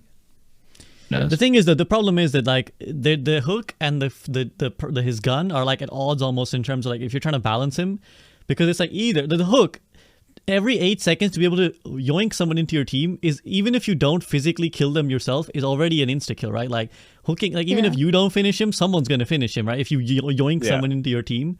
So it's like either you go, okay, well let's make the hook cool down longer. Okay, well now he's like sat there, let's say 12 seconds, like a fucking useless guy, but it's just his right click spamming away, right? How often, like very rarely will a Roadhog actually like kill someone with, it's just like spamming at tanks then, right? Then he's just gonna sit there, right clicking the enemy tank, then waiting 12 seconds, and if he misses that, then he's just like completely just a dumb character. So Yeah, go down with Roadhog. I'm with Custa now. I'm with Custa now. Yeah. I always, whenever I tweet anti-Roadhog propaganda, someone's always like, imagine only wanting tanks to play like Reinhardt and Winston, not accepting a different form of playstyle. It's like, fuck off, dog. Like this guy just makes everyone's life miserable. So Let's be realistic. Roadhog is just DPS players who are like, oh, DPS queues are too long. I'm just going to play Hog. Like, that's how 100%. all Roadhog mains began, right? 100%. Obviously, that doesn't exist in Overwatch 2. But, like, Roadhog is not a tank player. You are literally just playing, like, a fat Cassidy where you used to just, like, flashbang right-click people, like, back in the day. Like, that's what you're doing. So, I don't know. I just don't think he's good for the game. And I think there is no real way of balancing him. So... And at this point, as the host, I should offer a perspective that gives balance and fairness. But fuck that shit. Fuck Roadhog. Get him the fuck out of here. Get him the fuck out of here, dude. Actually, I mean, I don't mind Roadhog as much. I actually hate Widow and Sojourn more. Maybe it's because I'm always in the back line and I'm the last priority for the most part. I play a lot safer out of his range, yada yada yada. But I play a lot of Ana, and I'm like, it still owns it. Go ahead, because that's also a perspective that's valid. So you kind of have more problem with them in any sense that like you want them changed, or you're just annoyed. I mean, Roadhog doesn't bug me as much. I mean Sojourn and Widow. Oh, Sojourn and Widow, yeah, it's like just don't peek. Well, sorry, I can't play the game if I don't peek as Ana. So like that's literally the worst. Play corners, those are the tougher arguments for me. But for Roadhog, I mean, people say like Ana's a bit, you don't really need her as much because of Kiriko and stuff. But like, I mean, for the majority of players, I think you can still play her into Roadhog. I still do it sometimes. My other support plays Kiriko. I'm sorry, I'm not playing loose. I'm just gonna play Ana if they run Roadhog, and generally it works out for me. Maybe it's because I'm Omega biased and I have a lot of hours and I know how to play around it. But still, this is one of those things about like I guess proactive balancing as well. Is that I feel like a lot of the balancing has been quite reactive. In the sense that like they were like when people were like, oh, Ana's like, because I remember the first beta, I think it was like Ana was really strong and people and like she and Winston were like the most playmaking characters, right? And it was like nerf Ana, like her sleeps and nades are defining fights, so they like hit both cooldowns hard. And then of course they released Kiriko, who now just like dumpsters Ana. And obviously if Kiriko was weaker, maybe it would be more of a matchup thing where it's like, oh, they happen to have a Kiriko and I happen to be playing Ana, so it's bad for me. Which I don't even agree with it. Like, I don't want that kind of game in the first place, but that would have been the case. But now with Kiriko being so dominant as a pick, it's just like completely makes Ana redundant. And rather than being like, okay, we've added a cleanse, let's maybe buff Ana's cooldowns back. Because I think the nade and the sleep are like, they have such little impact now compared to like before, where like the sleep, it used to be that you could land a sleep or a nade at the start of the fight, and it might actually just make a pick or like a kill. But they neither works anymore because by the time like your team can react, like Suzu, or even if your team, even if they don't have a Suzu, like I feel like it used to be that you could anti tanks at the start of a fight and it would be like a go button for your team where they're like, we can punish these tanks now. But like now it wears off. They don't even go down to like half HP by the time like the nade wears off. So did they lower like? Go ahead. Yeah, they did. Did they? Oh, they did. Like how long it lasts? Mm-hmm. Yeah, 3 seconds now. It actually was 5, I think, when Ana first came out. Then it went down to 4 for a long time, and now it's 3 seconds for the anti. Yeah. I definitely feel like that's way too low. Like I blink and they're already on anti, you know? Yeah, I would love to feel it where there isn't a Suzu as well, because like maybe I could agree with that, but like for me the bigger problem is just the Suzu right now. Like every time I play it, it just feels like it gets Suzu'd off and stuff like that. So I think Kiriko is cool, and I think she's a fun hero for the game, but I think how she's enabled Roadhog is like one of those, like it's the biggest issue with Overwatch, right? Is that you introduce a new hero and you can't understand how that interaction is going to make something that you wouldn't expect just ridiculously strong. But I do want to say as well, because Captain Planet is a friend of mine, those like people really should read those documents if you're really trying to talk about like balance of these heroes across all ranks and stuff like that. Looking at those unmatched win rates is like a really interesting thing of understanding, are heroes actually overpowered? Because like he said, and he's said it in this document, Symmetra is theoretically the best unmatched hero that exists in the game. Like she has like a 60% win rate or something like that because no one wants to play her. And there's like a ton of different like information about that where it's not always what you think. We just come to these assumptions because of the niche of our rank, but there is a lot of information of why Blizzard doesn't nerf these things or doesn't change these things because they actually have a bad win rate when you like zoom out a little bit. But obviously the counterpoint that a lot of people have made in the community is like, well, but the statistics are, there's a kind of feeling that statistics are unbiased, but they're not, right? Because Symmetra, the win rate obviously comes from the fact that she's being played on maps only when where she's good. Good and beneficial, yeah. Or Yeah, I was the only gonna people point that out, playing yeah. her are absolute specialists, right? So like, the only people playing Symmetra are the people who are really good at Symmetra, as opposed to someone who feels obliged to lock Sojourn because they think she's very strong, so they lock the Sojourn and they're bad, right? So those are Yeah, it roughing the win equalizes rate. it back at 50% a little bit because of the influx of. Exactly. So like that is that not where the statistics are like also biased? Well, it's also like what I'm saying is you need to take both, and that's what I'm saying from Blizzard's perspective is they should be looking at these unmatched, and that's the reason they haven't nerfed Symmetra into the ground. Unfortunately for me, I hate Symmetra. But Remove Symmetra. Yeah, let's just remove one priority at a time, man. I can't ride on this boat forever. I can't delete half the cast. One priority at a time.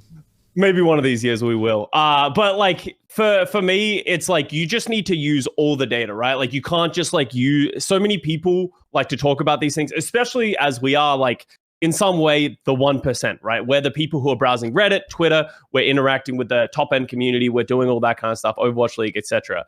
Like it's so easy to enter into an echo chamber and feel like we've come to a conclusion that everyone can agree to, but that doesn't actually speak for the entire player base. Like 90% of the player base just doesn't interact with Twitter or Reddit about them playing Overwatch and stuff like that. So you need to keep in mind that Blizzard is trying to appease everyone and not just the very loud and vocal minority.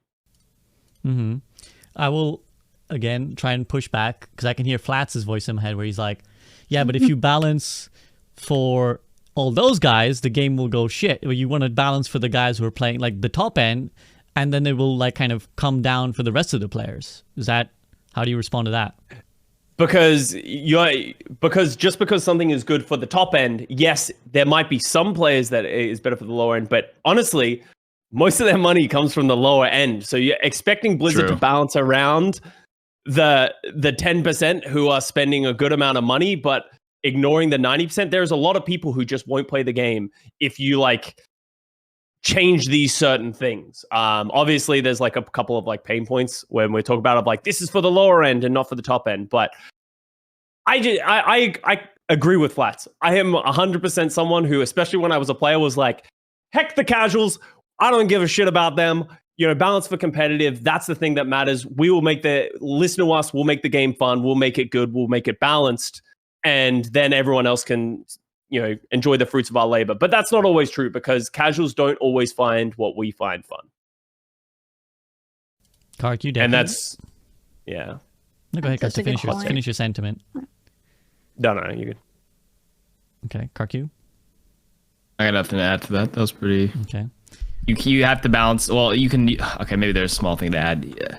The balance has to be. You do have to balance top down always, in my opinion. But you can find ways to represent the skill ceiling and skill floor a little bit differently, so the lower players aren't impacted, but the higher end players will, hopefully feel things that were oppressive are not as oppressive anymore. But the lower rank has no effect down there, and that's like the way to balance. You do go top down, but find a way in the hero's kit to tune things where the skill ceiling might be lowered or high. I always get those terms a little bit mixed up, but you know what I'm trying to get at, right? Well, the skill ceiling can stay, but the value floor is because the skill floor should not be lowered, but the value floor could be lowered potentially, right? Where it's like, what you get is high. Wait, no, I disagree. That's the trick. Isn't it the ceiling you want to be lowered? Because that's the issue. Like, let's use Sojourn as an example, right? And like people have talked about the damage fall off, right?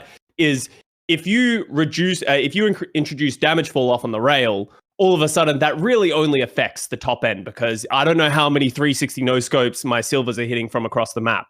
So it's like that would hurt the high end players and reduce her effectiveness, but not affecting the low ranks. Yeah. But that doesn't. No, so what we're talking about. So just to define these terms, because we had this little incident in the last podcast as well. So skill floor would be, this is how much skill it takes to get like the baseline value of the hero. Skill ceiling would be, this is what you need to do to get absolute full value of the hero. And then there's the better you floor. add a hero, the more you can extract from them. That's like the Well, that's the biggest kit, but then there's value because you need to add skill and value. So value floor would be how much value do you get playing at the floor, right? So if you're just locking in and I don't know, holding right click on Mora, how much value does that get versus the value ceiling? So again, like, is there a very high skill ceiling on Mora? No. And what do you get in terms of value at that ceiling? So those are like two terms that need to go hand in hand. So like I think what we're saying is we want the skill ceiling to be high for Sojourn, but the value ceiling shouldn't be like so disproportionate that you're just like dominating games. Like you can still be a tough character to play, but not give so much value that it's like impossible to match. But no, I think you want the skill ceiling lower, right? Because like that's the issue that we're running into when you have a player like Proper playing the game. The ceiling is too high because of like how much you can accomplish with this hero. So the ceiling needs to be lower because that won't affect the lower ranks, which Blizzard has said Sojourn's not that good in the lower ranks. So it won't affect the lower ranks, but it will hurt the higher ranks when you start reducing that ceiling. Yeah, I agree with the value. That's more to do with Moira of like her value because of her floor is too high. Mm-hmm. Yeah. And the ceiling of certain heroes is too high for Sojourn. It's disproportionately too high compared to other heroes. Yeah. It feels weird to like nerf a skill representation, like skill to nerf good players in a sense, but like it's just too disproportionately high on Sojourn where like it's too much. You know what I mean? Yeah. Also, fun fact, there is fall off damage on Sojourn. It's just so big that it doesn't really matter. Oh, really? If you guys didn't know. Yeah, I tested it. It's 70 meters. It's 70 meters. That's so far 70 away. meters is like, so that's like Widow's fall off range. Like, and nobody even realizes Widow has fall off now. It's because 70 meters. Well, because the only map where it matters is fucking Havana. Fuck Havana, Deku. Havana, Junkertown. You know Junkertown on like first, where someone's on like the coast, and then someone's like on the really far back. That's like close to 70 meters. Who's actually like using Sojourn and railing people from that far, from there to there? Not that often. Widow's hardly ever. Well, I mean, I guess they do duel there. And the other one is that I can think of is Ilios Ruins on the top of with like the two things, where the mega is in the middle, like the end to end there. But why was Sojourn playing there? You know, shooting another Sojourn there. You want to actually like. Can you even hip fire headshot from that far? I swear, it's just like one big pixel at that range, just like. Yeah. Yeah, I mean, I think. Go ahead, Deku. Go ahead. Oh, I feel like she's very like high reward and low risk for like her one shot. Yeah. Like Widow, you at least have to stand still and charge up your shot, and you have to hold an angle or whatever. But her, you're vulnerable. You are vulnerable. Yeah, you're vulnerable. But her, like, she just charges it off of a hog and jumps in and just one shots your support without you even blinking. Like, it's a little, and then bam, she has her cooldown back and she's out. Like, and she has to disrupt the shot to protect herself as well. Like, disruptor shot is low key obnoxious as hell, dude. The disruptor shot literally just stops you from like existing in certain positions, and it does because there's so much damage. It does like fights off flankers, and you don't take self damage. Like if you're trying to as like a Winston or a Genji, you want to like actually dive in. You can shoot on the ground, and if you stand in it, you're gonna take 210 damage over like 4 seconds. The worst thing I've had is when I was playing support KarQ. I don't know if you agree. Like you can like because you know your thing was like just don't peek is on it because like sometimes I was like literally hiding. I'm hiding from the Siren, and then she drops the fucking disruptor shot at that corner. And now I have two choices: die in the corner slowly to disrupt the shot, or peek out and die to her face. Yeah, that's part of like the 6 things of the high skill representation of her, where you know you can do so many ways to the skill expression. That's the word I was looking for. The expressions. There's too many things that you can express your skill with: precision on the railgun, good tracking on the primary fire, good movement on the slide because there's a lot of tech with that. Mastering that movement. Getting perfect angles on the disruptor orb, it slows decision making on that force. There's like 6 parts of her kit that makes the ceiling way too high in this hero, where like it's just disproportionately way too good. Like we have Proper just dominating everybody, and like there's no match for that hero. You know what I mean? Mm-hmm. Yeah, and I mean obviously Sojourn is like a very outlier. I think Sojourn might be the strongest solo queue character we've ever had, maybe in Overwatch. Like I don't think we've ever been a character. Like the only thing I can think would be like Moth Mercy, but Moth Mercy didn't decide the game in that sense, right? I'm thinking Launch Echo. Now Launch Echo was kind of ridiculous at the time as well. But yeah, definitely up there. I remember. I don't feel like Launch Echo was so picked dominantly though, was she?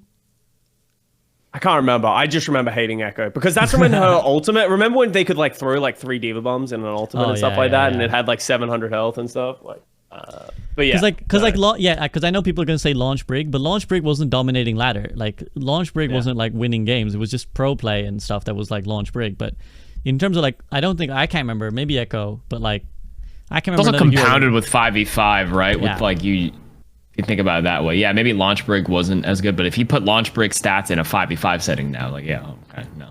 Yeah, right. Well, her shield, what was the original shield HP? It was something nuts from what I remember. 600. And you could one-shot tracers with the combo. It really was only like when it came out, it was just like, you just can't play Tracer. But people didn't really know the full effectiveness of it, like at the time. And that's the thing, like there is a history of like, you do want your new heroes to be good, right? You don't want them to be bad. You want people to play them. And they're always a little bit broken. We always tone them back. Like in Sig shield, I remember like Sig went through so many nerfs. Like Launch Sig had like 1600 shield. He could insta-flick it. The flux wasn't interruptible, right? If you, like the comical thing of like you would sleep the Sig and his thing was still going on, like he's like napping and he's still fucking you over. So it's the like, suck, you could like block like Roadhog hooks and stuff with the suck. You couldn't stun him out of it or anything. Oh, yeah. In that specific thing, yeah, there was a lot of things with release Sig that were also a problem. But hey, let's be honest, Ramatra is gonna be fucking busted. Well, I don't know though. I don't know about that. Really? I don't know about that because as the tank, like as a new returned tank main, I always think if this guy can't move though, he just gets pounded by all the 10 things that pound tanks, right? It's like he doesn't have mobility. So like when they pick like Echo, Pharah, or they just pick like even Sojourn, like at that range, like what are you gonna do? You put your one shield up and then they just slide past it, and then what? I guess I'm like looking at it in such a niche pass. Sorry, no, you go. I would. No, that's kind of by the by. I don't really want to get into theory crafting on a hero that isn't out yet.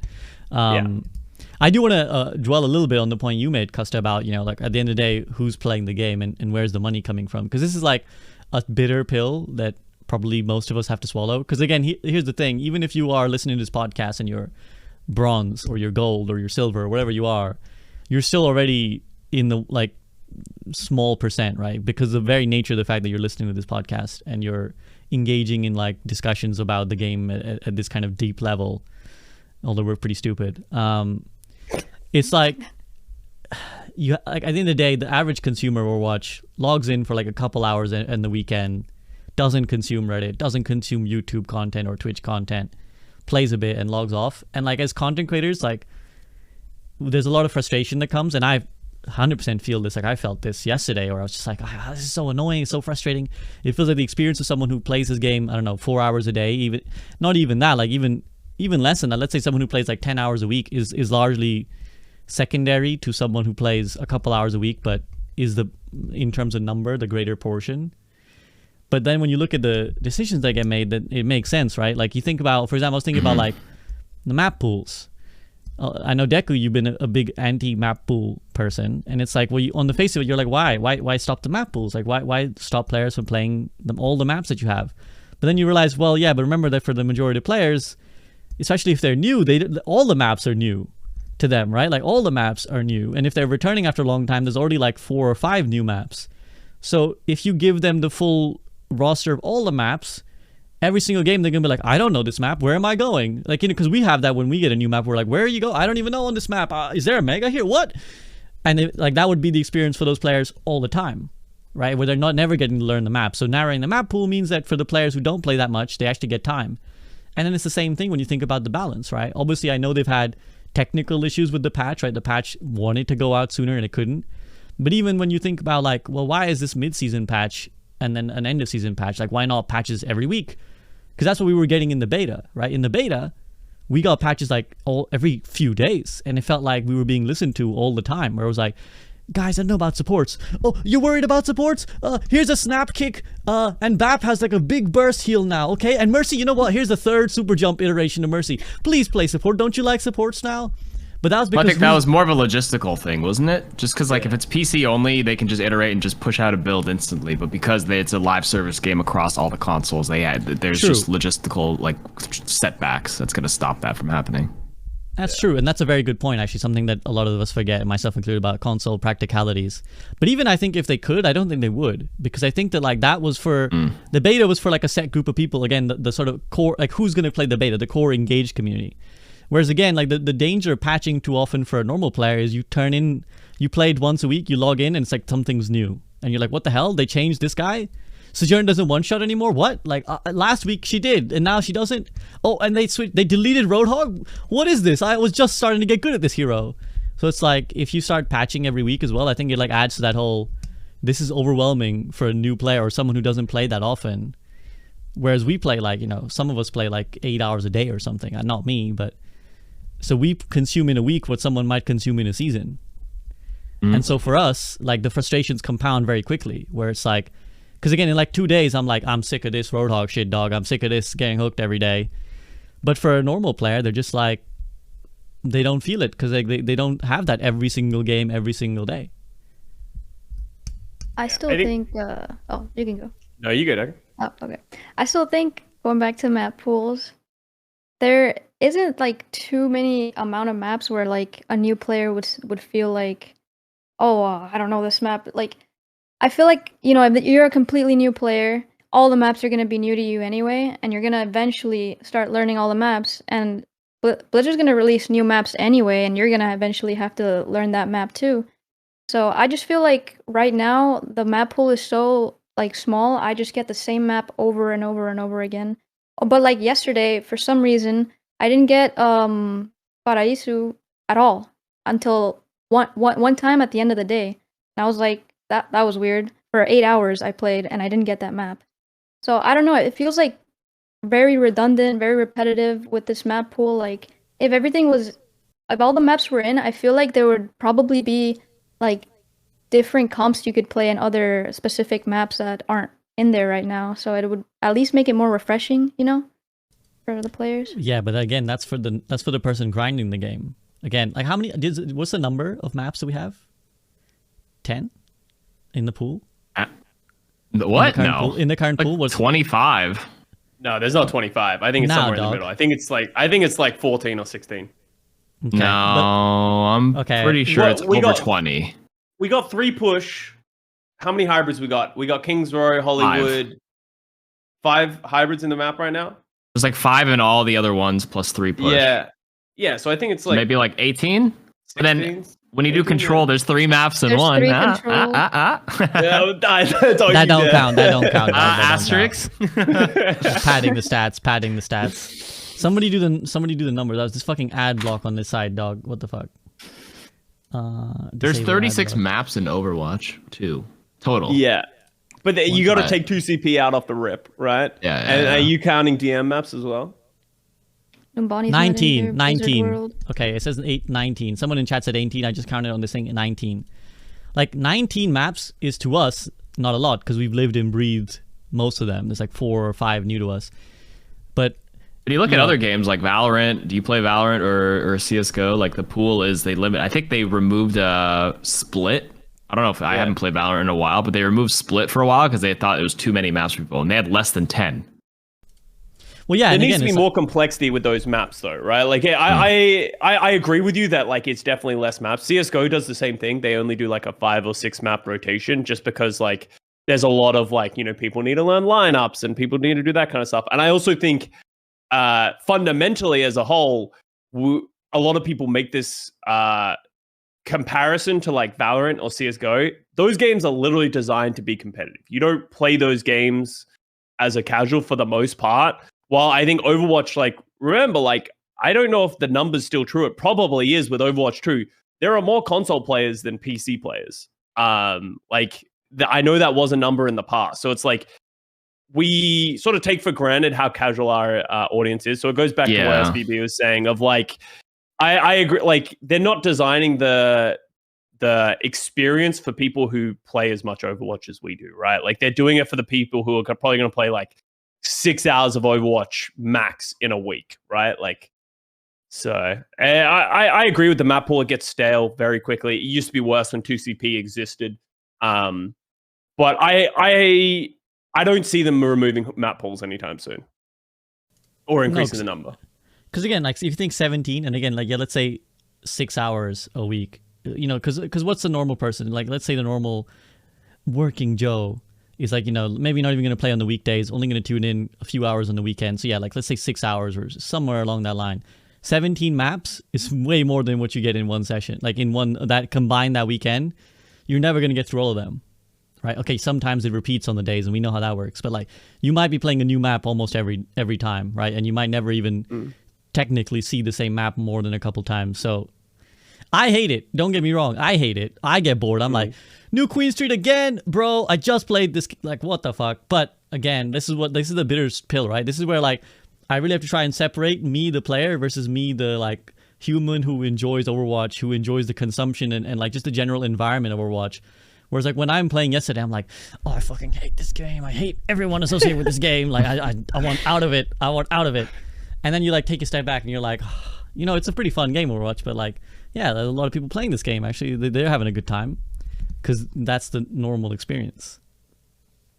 Yeah. You still convinced or not convinced, Deku, or like how do you feel? I don't know. It just feels like even though there's you say 19 maps, it doesn't feel like I'm playing 19 different maps. Obviously, you just like it feels like it repeats a lot of maps more than others for some reason, especially the push maps. But I don't know. I still think they need to add all the maps. I think the push map thing was actually like I actually think they did weight it heavier earlier on. It feels like they've removed it now, but Yeah. like for sure they'll never admit it, but like, oh my God, the amount of times you'd get push in the first, I think before the mid balance patch, maybe they removed the weighting, but for sure they weighted that heavier. I refuse to believe otherwise. I probably should have actually tracked the times I played that map versus other stuff, but man, It was awful. 100%. Yeah. It was like push, control, some other mode. Push, control, some other mode. Push, And it was like, worse because there was only two of them as well. It was fucking Colosseo and New Queen Street, and like I hate Yes. Colosseo with a passion. So it's like it was real bad. 100%. And that also compounds the support problem because those are modes where supports are bad or like harder to make work. Like, you know, you playing push, like support, you're getting flanked from 10 angles. You got to watch your behind all the time. So it you does can also like, go into like the push math or something. I saw some guy's math video essay on it. It was on my recommended feed. I don't know if you saw that video, but the TLDR was that obviously Custa, you cover the league. I think they mentioned the statistics on which teams win when they push first. I don't know if you can recall what the number is. They didn't mention the video, but I was it's just very going to high. start there. It's like 7. Wait, are you talking when you get the checkpoint first? Yeah, or like what's the advantage of the team? Like what's their average win rate, I suppose, or whatever stat they spat out. If you got the checkpoint first, then you had a 70% chance of winning. I think it was. I will say, because I remember reading that article, and I was like, well, yeah, that's like saying in 2CP, if I get 2 points, then we have a 70% chance of winning. It's like, yeah, it's pretty hard to do that, especially on New Queen Street and Colosseo. Especially getting that first checkpoint is just absolutely awful. So it's like it made sense with those maps, but then like that stat wouldn't hold up on Esperanza at all because it's so easy to get the first cap on that map compared to like Colosseo and stuff like that. So I don't know. I think push is massively overblown. I actually enjoy playing push. Maybe I'm like so do I. One so of do the I. few. I think there's some good games on there. I've had some good matches. I think it's a map problem while Custa dies. Yeah. Oh no, it's a game mode problem by design. Well, the whole like a team that captures like 2CP first might have an advantage or win whatever stats. But like the thing about 2CP is both teams get a chance in flip sides where it's even. But I think the math comes out where the problem with push is the first team that like wins, there's like that dead time for the robot to like travel back to the neutral position, in which the team that lost first has to win like an extra fight to make up for that neutral distance where they're not making any progress anyways, where the robot pushes back. And that's where the problem lies. I think he said it was like 20 seconds. Like if the first team pushes past the first checkpoint, it's like 25 seconds for it to even begin pushing again. And in that 25 seconds, they can get another team fight. The team comes back, even if you like push back and you win, you know what I mean? Like that, it's that small stretch each time that it has to travel between, which is causing which is making it feel bad. Yeah, Well, it's like it feels the bad losing when you win that fight, right? And then you're trying to push it back, and then you just don't get any progress, and they push it back, and you're like, well, that's Because you have to win sweet. again. Well, yeah, you have to do yeah. it 2 times in a row. Yeah. And it goes back to what Deku said with the ultimates. Like ultimates are king in Overwatch 2 in a lot of ways. So if you have to use 2 ultimates, they'll usually come back with more than you in the next one. Yeah, exactly. You have to expend it. It's very hard to win back-to-back fights because you're expending so many resources in the first one. And then if the other team just concedes it and then they save their ults, then they come back and blast you with ults. It's something we discussed on the podcast as well, but it's like the problem with push is that it sells you a lie. Like not all fights are equal on push, right? It's like sold as like this map where it's like just fight everywhere. It's interactive and engaging, but it's like actually no. Like just there's like it's where you fight. Like that is the king of everything. Like you can afford to give it all as long as you stop them before they overtake the lead. And then if you fight there and you pump all your ultimates there, you're going to get all the way back to your side. And then you can afford to throw some fights there. So like not all fights are equal on push. And sometimes you actually don't even want to push. Like you want to let the bot stay. You want to just hold a position rather than fight, like rather than push forwards in the interest of getting the bot further. You want to no, let's fight here where it's better and safer. So it's like it's a very complicated mode, but I do think it was compounded by the badness of Colosseo, and New Queester's okay. I think East Bronze is a great map. I love playing East Bronze. So like I think if they make more maps like that, I think that the push like issues will ease. They just need more push maps, right? More sample size and all that kind of stuff. Okay, well, so because go ahead. What's the new map? The new map's hybrid. Escort. No, Escort. Yeah, Yeah. the Shambali one, right? It's Escort. Yeah. Yeah. So it'll be cool to have a new Escort map coming. I was gonna say, so we've talked a lot about the other roles. For once, there's not much tank representation. I want to talk about a little bit about tank because I was Hate tanks. fair. Me too. Yeah, fuck Sorry, 'em. you got. Yeah, Yeah. sorry. I get it. I feel how it is. I don't really associate with any role per se anymore because I flex so much. Like I'm like, yeah, I get what supports are angry about. I get what tanks are angry about. I don't give a fuck what hit scans are angry about though. Like that's one thing. I swear to God, you guys can go eat, stuff it. But like there's the rant I was gonna go on earlier, but the counterpicking around tank. I hate the easiest way to win a game of Overwatch 2 right now is counterpick their tank until they don't want to play the game anymore. It's literally like the easiest way to win, and it's really, really frustrating. Because I feel like I was yelling in the ether when they announced. Because I think that one of the biggest contributors is the 30% ult chart swap. Because the problem is that like it basically takes away the normal punishment of trying to counterpick someone, right? Now I'm anti counterpicking in the first place. I don't necessarily want to go on that huge rant right now, but even putting that to the side, right? It's just really fucking annoying where it's just like it just turns the game into something else where it's like, for example, I'm playing tank role right now. I want to play Winston. I'll start Winston. They lose the first fight, they go Roadhog. I have to now either like switch off Winston or just feed, right? And now the problem is, so the argument for the 30% change was like, oh, it's not punishing people who are not swapping, it's softening counter swapping. It's just softening the blow. I actually feel like what it's done is punish the person who wins the first fight in a way, because what happens is you go in, I go Winston. I win the first fight with my team. This happens 9 out of 10 games, I swear to God, I win the first fight with Winston, they go Roadhog Reaper. Ordinarily, I can say, well, I've now leveraged the first fight to get 30-40% ult charge, so I've got some advantage on them. So even if they've now gone back and now picked more optimal picks, I've got this advantage I can leverage. That doesn't exist anymore because they go back to spawn and they keep the 30% that they built just poking randomly and losing that fight. Now they come back with a pick that just beats my pick, right? And this is the other gripe with the counterpicking, is that it's not really... Okay, I'm going on this fucking rant. Counterpicking is not fucking skillful, okay? Because it's not about like adjusting or attuning to the situation. It's literally just my hero beats your hero, right? And that's the problem with it. It's just like literally Hog Reaper just beats Winston, or like, they have Doom, I pick Sombra, they have Ball, I pick Sombra, whatever it is, right? When you're just like, my character stops your character from the end of the game, you should swap now or your character is useless, right? That's not skillful to me, because the skill of like let's say adapting your pick to the situation comes in the map select screen. When you load into the map, you're like, okay, this map has a lot of chokes, let me pick like Ryan or Junkrat, whatever. This map has a great hitbox, let me pick Pharah. This map has verticality, I'm gonna pick like Winston. This map has long sightlines, I'm gonna pick Widow. Then when you add counter swapping, all you're doing is just like ruining all of that in favor of like, this hero is now beating your hero. Whatever the situation, whatever the map, my hero beats your hero. So like, to me, that's like far less skill than being like, okay, this is what this map requires, this is what this map favors, let me make that work. And the other problem with the counter swapping thing is basically it ends up defaulting to the most boring meta, right? Because what you end up having to default to is swapping to the tank, because I think it's most prominent with the tank right now, but this would apply to any role. What you end up having to swap to is the hero that gets countered the least. This is why Zarya was so strong in the first balance patch, because it was really hard as the tank to counter pick against the Zarya. The best you could do was go monkey. Yeah, the best you could do was go monkey, but even that wasn't like, you weren't beating the Zarya, you were just like not dying so easily to the Zarya, right? So either you mirror the pick, or you just default to the thing that like, doesn't get countered too hard, right? It's like eventually you play the musical chairs and everybody's playing Roadhog, or everybody's playing Orisa, or whatever it is, like it's basically forcing you to default to the most boring thing, to the thing that gets countered the least. This is how we got double shield, right?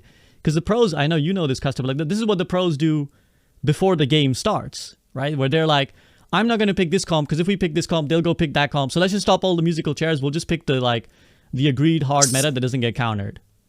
Well, that's GOATs in a nutshell, right? Like what happened is there were comps that beat GOATs on certain maps, on certain points and that kind of stuff. But what would happen is if you didn't start GOATs, and then as soon as you lose that fight of like, let's say you're holding first point Dorado with a Pharah, right?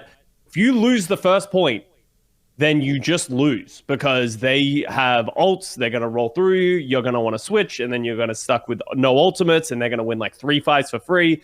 So it's like, it's a big thing that's always been a part of Overwatch DNA of like, they've wanted to incentivize people to switch, but it's never been good. And as you said, adding this 30% ult charge has sort of like made it easier to counter swap. And as you said, it's not super big brain intellectualism to be like, oh, they're playing Winston, I'm just going to go Roadhog and then just hook him and kill him every time. Like that's an easy thing that you can learn in one game, and then you can just reapply to every game you play after that.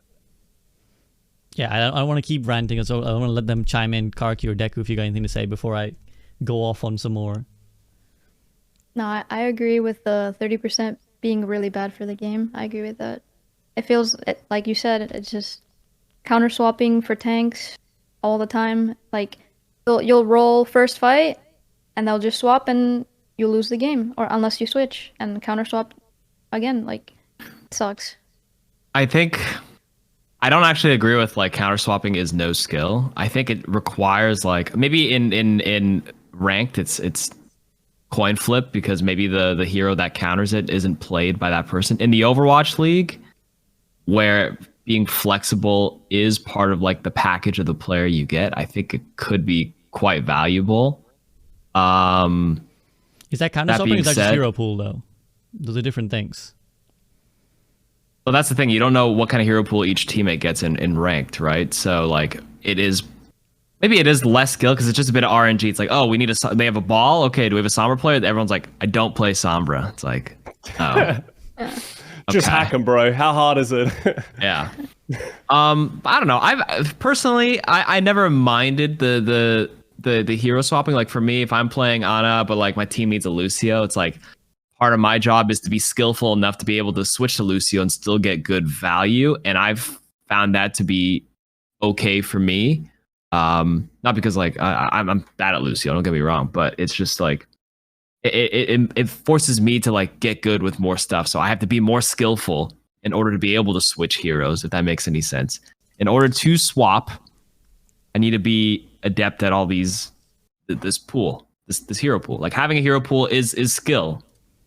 Mm-hmm. Don't you think? Or no? Like being proficient in many different facets of the game, like being a good decision maker on Lucio, learning how to wall ride, and then being good at Ana, having good aim, and then like being flexible is skillful. I agree. So here's what I would say. I would say that being flexible is a skill on it. Like it's already rewarding itself. You don't need to further reward it. Right? So again, like what I spoke about with like, let's say map selection, right? If you are someone who's capable of flexing from Ana and Lucio, you can adapt your pick to the map based on what the situation demands, right? Or even in a certain game, if we had like at the starting screen, you can be like, okay, I actually have a Reinhardt player, so let me pick Lucio this map so that I can. The problem with the counter picking is that it's not the skill based on the situation. Again, it's just based on they pick that, I will pick this now. To me, that's not really game. Like you could teach that person you could write it down on a piece of paper and hand it to someone and be like, just pick this when they pick that. That's not knowledge to me. Like knowledge is play your hero better. Right? Like they're doing this, play your hero different. Like do this with your hero. And personally as well, I would rather see people like I'd rather see a lobby of 10 people who are all playing their best version of the hero they like, the heroes or the hero they like to play, versus 10 people who are like, I've just counter swapped that guy and I'm mediocrely playing this guy because he's better than that guy. But it gets more value. Well, yeah, that's where the problem therein lies. Like as Sombra, yeah, all you do is like hold hack. Like the baseline requirement to even just get so much, you just get so much more value by just press it, like not even being good at Sombra, but you just simply win because it's a counter to that hero, which I understand. Like I agree with you where in a perfect world, if they swapped to a hero that does better, you could outplay it by just simply, being more skilled at the hero and adjusting your play style and adapting to that with your suboptimal pick. Is that what you're trying to allude to, or am I like? Yeah, like I'm okay with like soft counters, right? I'm okay with like, okay, this hero has a better matchup than this hero. But what's being problematic, I think, in Overwatch 2 right now is how it's compounded, right? One, I think that like despite what they said, there's a lot of hard counters in the game. And two, now, hard counters are a problem. Hard counters, I agree. And two, now being able to find those hard counters quicker is like a problem, right? Because like you can access those more easily rather than the normal punishment, which is you lose some of your ult. Getting to keep that, again, it's like punishing the person. Again, I feel like it genuinely is punishing the person who wins the first fight, because the normal thing you leverage of ult charge is gone, and they get to come back for the second fight with the better pick and the same ult charge, basically. Right, that's the problem. Yeah. So like, because like I agree. The thing I wanted to say is, didn't Blizzard? Am I making this up that Blizzard came out and they said that they're trying to release less hard counters the game? No, they said that. They did say that, right? So it's like, it's yet to be seen, but yeah, like, because like, absolutely, there are hard counters that exist. Whenever Sombra is just going to exist in the game, it's going to hurt Doomfist and Wrecking Ball. Whenever Winston exists, Reaper, anyone with a shotgun is going to hurt Winston for the most part. So it'd be I'm interested to see how they're going to go in that direction. But for right now, I agree, it doesn't exist. Like, especially within tanks. Like, I thought the 30% damage swap was actually kind of interesting for DPS, because I don't think there are as many hard counters other than like Sombra. But for tanks, I think because there is only one of you, and there is like, it is probably the most honest 1v1 matchup that exists in Overwatch 2, that like a hard counter just fuck over another tank like Winston and Roadhog and stuff like that. So I don't know. I'm kind of curious to see. I think if they removed it from tank and support, I think it would be fine, and just leave it DPS and give DPS. Well, I guess they have another passive, so just sort of like leave it, because I think that's fine.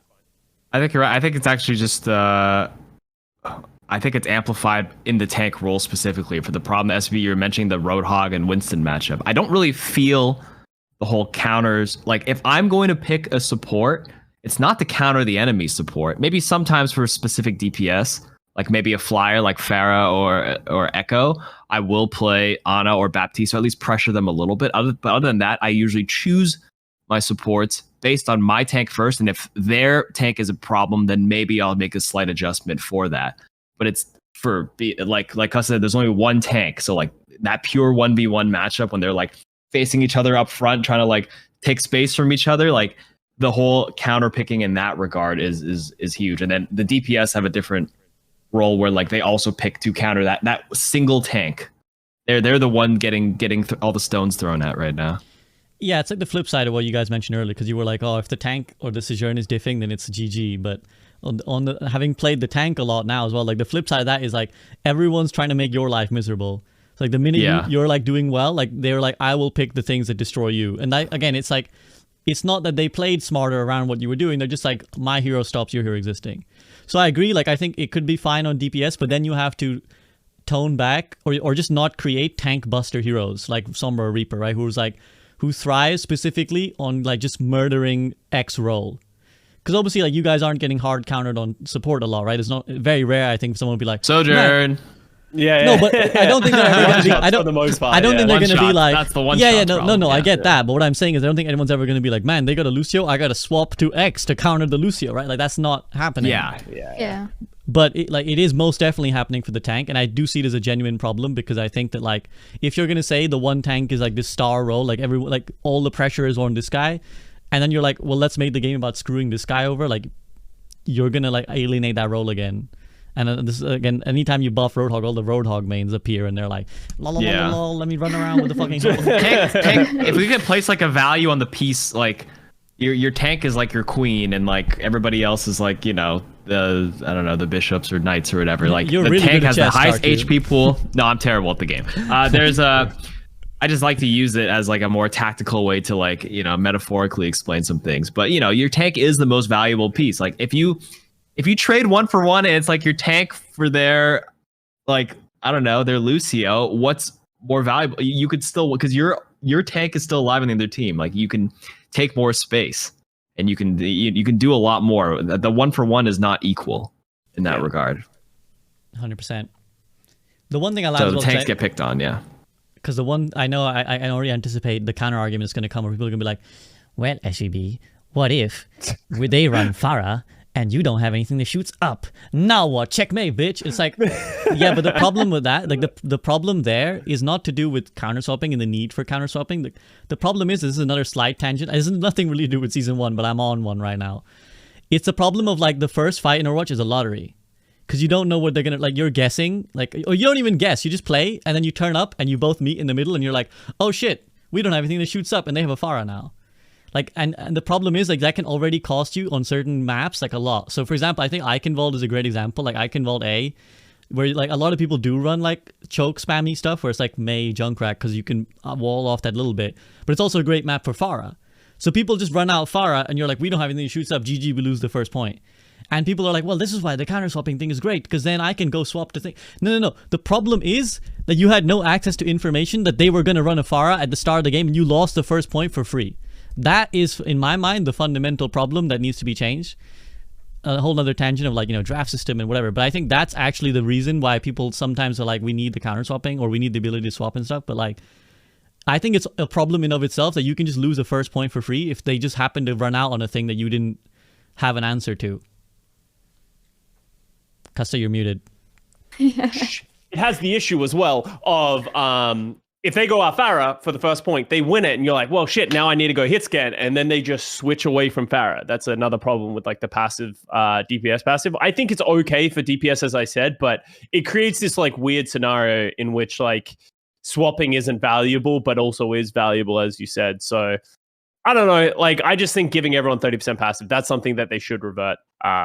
In my opinion, just straight up, because I think it is leading to the effect that you were saying, SVB. Mm-hmm. I agree. 100%. Okay, I don't want to keep ranting on this. Is there anything else you guys want to talk about on this, like, vague area, role passive? Because they've been struggling with this DPS role passive as well. That's something to reflect on in this season. Yeah.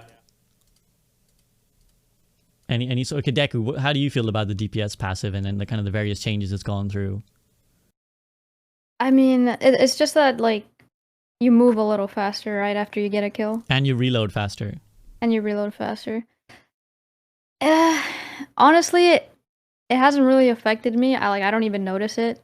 So Well, that's because you're hero. I don't pool, even right? know it's there. You're locking the widow. It's just so. I I just find it comical when it first, like, was announced. Everyone's like, "Oh my god!" But then when you actually play it, I'm not gonna lie, I don't actually feel it that. Maybe some heroes you feel a little bit, but like Reaper, it's noticeable. You can catch up a little bit, but for the most part, it kind of just, maybe it's because the speed is kind of lost in the sauce with all the Kirikos and Lucios running around already with all that movement speed, so it doesn't feel as impactful. But yeah, I just want to point.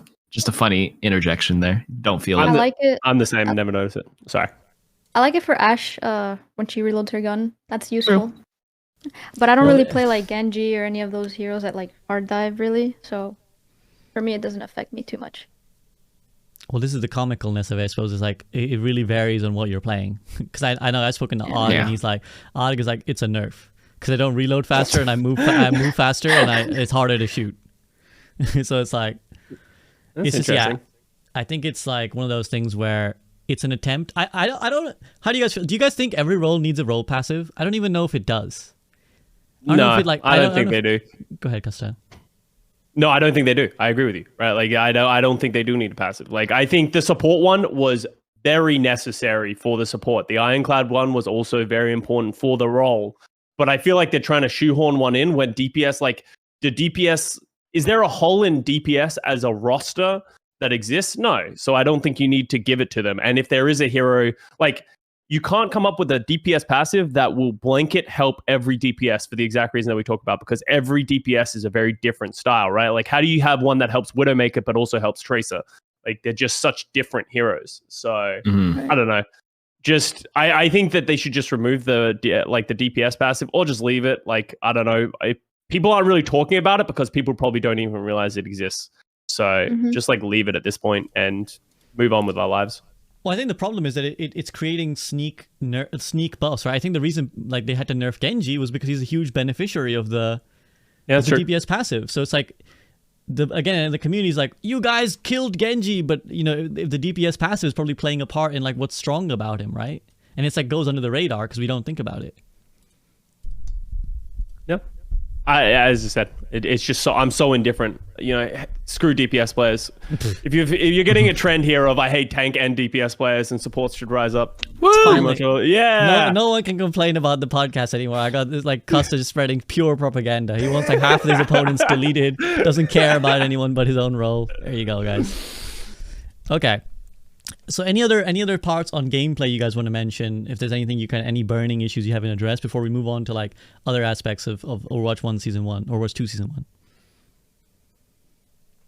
Speak now or forever be silent. Okay. Okay, let's move over to monetization. A big pain point in certain sections of the community, especially again, I think for the more casual players. I know people have been like, the streamers aren't complaining about monetization because they've been bought and paid for by Blizzard. And I mean, Custa has been. Custa's on the Blizzard payroll, so I don't expect him to criticize his bosses. but Cheers, Bobby. There you go. But I think the reason we don't complain is because we don't care so much. Generally, it's a generalization. Yeah. But I think we don't really care so much about like monetization and like skins and stuff in that sense. We're not huge consumers of it, but there are people who really live for the collection of the skins. So I'm gonna go to KarQ first. KarQ, how do you feel generally about the monetization going to free to play and the shop prices and the bundles and all that stuff in Overwatch 2? Okay, my biggest gripes: free to play model, live service game. You need to make money. We all understand that. That's business 101. Whether like we already know, or I have a feeling the season 1 was like the first time they're doing this for this game, so they had to kind of test the waters and see what the trade-off is versus like upsetting the people where the price is too high versus the actual people who are buying it and the amount of money it's bringing in. It's kind of like when Netflix like increased their prices by X amount of dollars. They knew they would lose subscribers, but the net gain in the like with that extra whatever $4 or $5 per subscription for the people that stayed would outweigh it, even along with the negative PR. So there's probably it's all data. It's all data. This whole world, it's just data. Everything is driven by data. KarQ's come to this podcast. They are fully aware. They are fully aware they're going to upset, I would argue, the vocal minority. It feels like the majority because like that's, you know, their voices are the loudest, right? I think they are a little too high for some things, especially the Overwatch 1 legendary skins. There's no way they should cost more. Don't get me wrong. I'm not gonna, you know, ride their dick the whole time here. I fully agree. KarQ's afraid of some of the prices are a little too high. Yeah, some of them are genuinely too high. The old legendary skins were priced the same as the new ones, and some of like, I think it also has to do with the fact that since they used to be free and you take it away, it's different than just like presenting a new game where like there's no history and no comparison to before. And if it was like fresh off that, there would be way less complaints. But because they were once free and then they put a price tag on it later, instead of at a discounted price, that's a problem. Like I think the Battle Pass, first of all, is good value. $10 for like all that stuff is reasonable. And some of their before we go further. Sorry. Here's a counter question. Okay. What's wrong with them charging for a skin that might be new to someone who's new to Overwatch 2, and for someone who isn't new to Overwatch 2 has had ample opportunity to buy the legendary skin? That's true. Well, that's what I mean. They should have. I think it's because they priced that as this. Even if someone's new to the game and they see the skin and they've never owned it before, there's still that underlying thought or history that like other people have acquired it for free in the past, and like, yes, they don't owe them anything. Like, yeah, it's in the past. Too bad for you. but that's still gonna like feel like shit for people. You know what I mean? So like the solution for me was to just have the old skins discounted. You could still sell them for money. It's business, but like at a discounted price. I think an old legendary Overwatch 1 skin was like the same price. It was like 1,900 or 1,600 coins or something. Yeah, something around you that. can only you have to buy 2,000 coins because they price it specifically where like the threshold, you have to get the higher tier threshold just to get a single skin. They have to be discounted for the Overwatch 1 ones, and then that will kind of be the middle ground. You're still going to have people complain, it should be free because it used to be free, and only new skins moving forward should be charged, but just sell them discounted, and you just play in the middle there, in my opinion. Yeah, I want to chime in. I agree with everything KarQ said. Like, it was well said. Like, it's like Blizzard people are like, why are they so greedy, asking for money for their skins? They've never done this before. It's like, this is just how live service game models work. Yes. Like, this is industry standard. Go to any other free-to-play live service multiplayer game. The pricing is pretty on point, all that kind of stuff. I agree that old skins should be like, they have these like, 30% discount on this like old skin, but everything's on 30% discount. So just everything is this price, right? So it's like, it's just weird to me that they're charging so much for those ones. I think the new skins, like the Greek ones coming in, we'll charge $15-$20 for those. That's just how it works. Like, and if you want it, buy it. One of the big issues that I think they're running into as a whole is we've spent the last 5 years receiving this stuff for technically free, right? Because people don't think about when they bought the game way back when. So we've been receiving these things for free, and now they're asking for money. And people are used to being able to have access to every skin, but now that's not really. You have to kind of pick and choose your battles of which skins you want and that kind of stuff, which is why I think the price point is such a big complaint, because you guys are the same. We played so much Overwatch 1. I have so many legendary skins. Do I really need to spend $20 to buy this other legendary skin that I probably would have got for free last year? So I think they need to break away for that, but it goes back to what we're saying all the time. And, if I can KarQ's favorite word, it's just the data. That's like, they're not marketing to us who have been playing since the beta of 2015, right? They're marketing to the Timmy who just turned on his Xbox, found out that Overwatch 2 is free on the marketplace. Fuck yeah, baby. I'm going to download it. Mom, I need your credit card. There's a Greek skin for $20. Like, that's who they're marketing to. The real indicator of have they overpriced these skins will come over time if we start to see them reduce it, because that'll show that them seeing the data, they've overpriced pointed it. But I think they intentionally started high because it's easier to start high and then bring it down low and feel like the hero, than start at $10 and be like, oh shit, these are selling like hotcakes. They're $20 now. Can you imagine how mad? No, they can. The entire player base cannot go up. You can only go down. That'll build goodwill and look good for you. So they start high. Season 1 is like they just test it out. This is the pilot, right? This is where they the guinea pig season. And I think that's it. Like that's just the be all end all. Most people who are complaining like super hard about it, like I've talked to people who are like, this is ridiculous. Why is Blizzard being so greedy? That no one's ever done this before. I'm like, oh, well, have you seen Fortnite and Valorant? Oh, they're like, no, I don't play those games. And I'm like, well, I don't know how to explain this to you because this is just how everyone does it. Blizzard isn't reinventing the wheel here. They're literally just stealing other people's business model, and it's working. So you can't argue with it. And they're taking the model, and like you said, they're not reinventing the wheel. And the whole point is, you're not like the way the other games do it is like it's designed for you not to buy everything unless you're genuinely a whale. Like, you're not supposed to get every new bundle and every new skin that comes out. But I think it just goes back to the point that because they've only played Overwatch and they can only compare it to the past where everything was free. It's the comparison and what it used to be versus now is what's killing it. Like a fresh game. Like, if I boot up any new game I download on my phone, anything, they probably have some sort of monetization model in it where you can get extra cosmetics for an extra price point. I genuinely will not buy it. Maybe the one or two, if I really like the game, for the hero, I play. For the new players, for Overwatch 2, like, little Timmy is supposed to just buy the new skin for the hero that they actually play. I barely touch tank or DPS. I'm not going to buy their skins. Yeah. Right now. And I'm not going to lie. We have we've been playing so much Overwatch 1. I'm sure we have so many skins in Overwatch 1. I don't think any of us have ever equipped. Ever. Yeah. Yeah.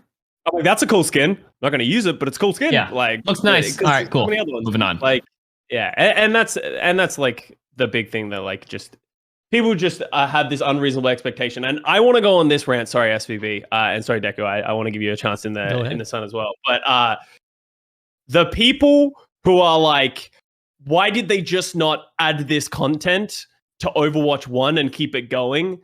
The big thing that I feel like a lot of these people is like, Blizzard wasn't making any money on Overwatch 1 in 2020, 2021, because people, for the most part, had already paid their box price sale and they weren't selling the game for very much anymore. So the reason that they couldn't just keep doing this is, and like releasing skins for free, releasing heroes for free, all that kind of stuff, is because it's not in Blizzard's best interest to do that because they're not making money. And at the end of the day, you can act like Blizzard is some like Bobby Kotick is the head of this power hungry snake and stuff like that. But this is just businesses make games to make money, not to fulfill your childhood dream of being able to play video games for free and stuff like that. They're trying to make money, and this is the best model to make money these days. So if you're just like living in the fantasy world that they should have just given you all this stuff for free, I think that's just unrealistic.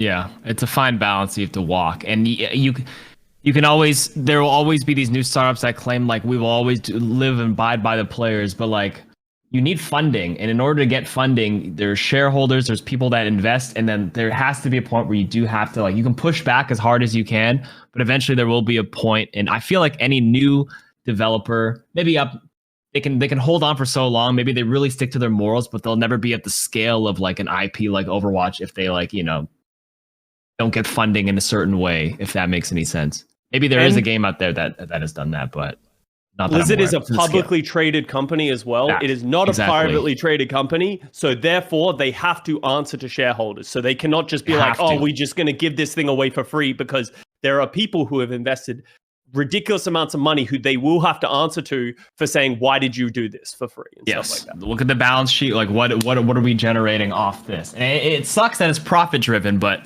this is the scale Blizzard is at, and they're not going to suddenly downscale just to appease like the small minority population of Overwatch. This is not how it works. It sucks, but Deku? I don't know what else to say. So I definitely agree with everything you guys said. And for me, like, I'm just like, I played Overwatch 1 hardcore. That was like the only game I grinded. I didn't really ever play any other free-to-play games. I tried them, didn't play them. So I didn't really like, know about like buying skins and whatever. But even though like I was used to, Blizzard giving me all these free skins to a game I already bought, I mean, I'm pretty okay with them for new skins charging what they're charging and everything, because I'm not going to buy all the skins. I'm only going to buy the ones that I play, like the Widow skin that just came out. I got that one immediately.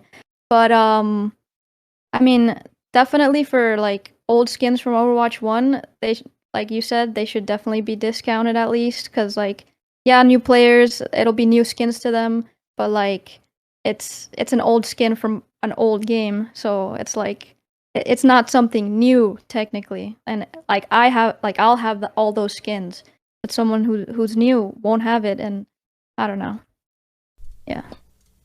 At the end of the day, these are just cosmetics. These are not core gameplay elements. Yeah. They're not like, you're not buying an extra like perk to play, like an extra passive you can just buy.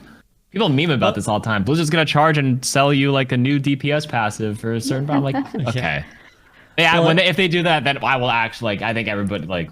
Yeah, we'll all bond together. We would riot. Yeah. But this is just skins, guys. It's just cosmetics. I think so. Like, because we've been very like, it's the data, man, and I'm gonna be that in a second as well. But like, I think the reasons there's a core group of people who are very upset by that very like phenomenon, I suppose, right? They are upset by that very like, but why does it have to be this way? Why does it have to be the way that like Blizzard is this game, like Overwatch has turned into this game that's all about profit? Why does it have to be about more player, more money? And that is just the unfortunate truth. Like, you may want Overwatch to be like a small indie company, which like only works for the players, and like Jeff Kaplan, God, if Jeff Kaplan was here, he wouldn't allow this to happen. Tough shit, man. Like, I'm sorry to tell you, but like the scale that Overwatch is playing at, like you can't have everything. It's like either Overwatch is a game that has lots of new content and like lots of new stuff happening, and then you get skins for free, or then you have to pay for skins, or you get a game which is like stale, doesn't have a lot of stuff, but you can get lots of little skins for free because They don't need to keep making more money. They just like make a medium amount of money, just sustain themselves, and that's it, right? But unfortunately, the model of like, just again, to channel my inner KarQ. Yo, what's up, guys? KarQ here with another one tip video. This is the world now. This is the world now, okay? Like, it's all about maximizing profits, more profits. Because if you have shareholders, you need to show growth. And growth has to come by like more increase, right? It can't just be like, yeah, we were kind of about the same as last year, because then who's going to invest in that? It's like, nah, we need to show that we've been growing. More players are playing Overwatch. More skins are being sold. So like, I could totally understand someone like venting at the change in philosophy, the change in ethos of gaming, of like, why does it have to be this way? And it sucks. Don't get me wrong. I don't want to live in a corporate dystopia, but I already do. Yeah. So like, I accept it in my video games. KarQ, go ahead. Yeah, just like the envelope always gets pushed up no matter what, because we always want growth. And like, you can, in order to get to the scale of the global scale of the IP of Overwatch, you need a lot of funding. Like, no indie company is going to match. Well, it'll be very difficult. I'm not going to say no one can do it, but it's going to be extremely difficult to get to the scale that Overwatch is if you're limited, if you don't have outside investors to like help fund. You need a lot of resources to make a game as successful as this. And the envelope is pushed everywhere. And like like you said, the ethos of gaming is always like this data and everything. Why does it have to be this way? I don't have the right answer for you, but maybe it's like human. It's natural for like the playing field to always be elevated. If someone does it like this, how do you ever compete with this? You have to like channel more resources to keep capitalism, baby. Capital is that that's the definition of capitalism, right? Here's what we know why. Look at why. When Overwatch 1 was just like loot boxes in a box model that made way less money, who was it losing to? It was losing to Apex Legends, to Valorant, all the games that had Fortnite. They were losing. To Overwatch was losing. It was losing if you don't follow if you don't modernize and keep up, you will fall behind. That works on YouTube too. Have you seen the scale? Like these videos that I'm looking at every day, the Mr. Beastification of all this shit. Like the bar is so much higher than it was. Every single day the bar gets higher. And to break in, you have to like pump more resources. People have big teams to find that same level of success because people are used to it. So like for Overwatch to advance, like they needed to switch to live service. This was the right business decision based on like the IP strength and blah, blah, blah, blah. And these are like the pricing, the micro adjustments, that they have all the numbers behind the scenes. I don't know how much is publicly available. You can see a whole investors report, but it's just like a lump sum of everything, right? They're not going to give you like Overwatch made exactly this much money. Like that's too much. They don't need to reveal that information. It's just like how much did Acti Blizz, how much is their assets worth versus their liabilities. Yeah, it's also a thing of like people are like, oh, I love new heroes. I love cinematics. I love all these kind of things.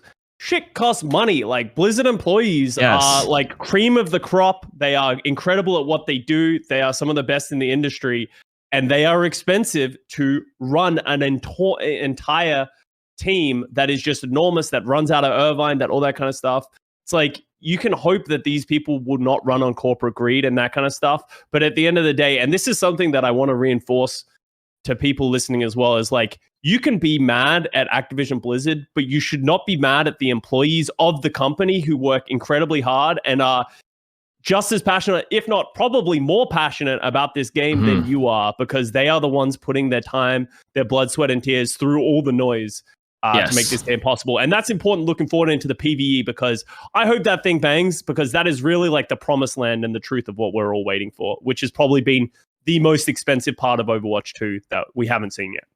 Yeah. And I think they said it's a standalone AAA game. Like if they had it separately, it's like the whole PvE package is like, it's a huge thing on its own. So they've said. But yeah, just reiterate what Custa said. Just that one point, please, everybody, listeners, just distinguish the employees based on, like, these shareholders are setting the price. Like they have no control over the price they're setting. These artists are working hard for these skins. They're probably upset too that like they might think it's a little bit too expensive for the general population too, but it's not up to them.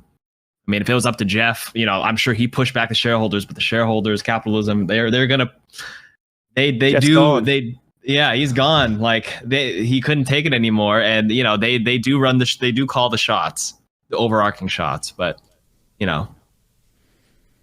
We Yeah. we were on the delete, Separate or them. now we're on delete capitalism. Delete capitalism is my Delete capitalism from gaming.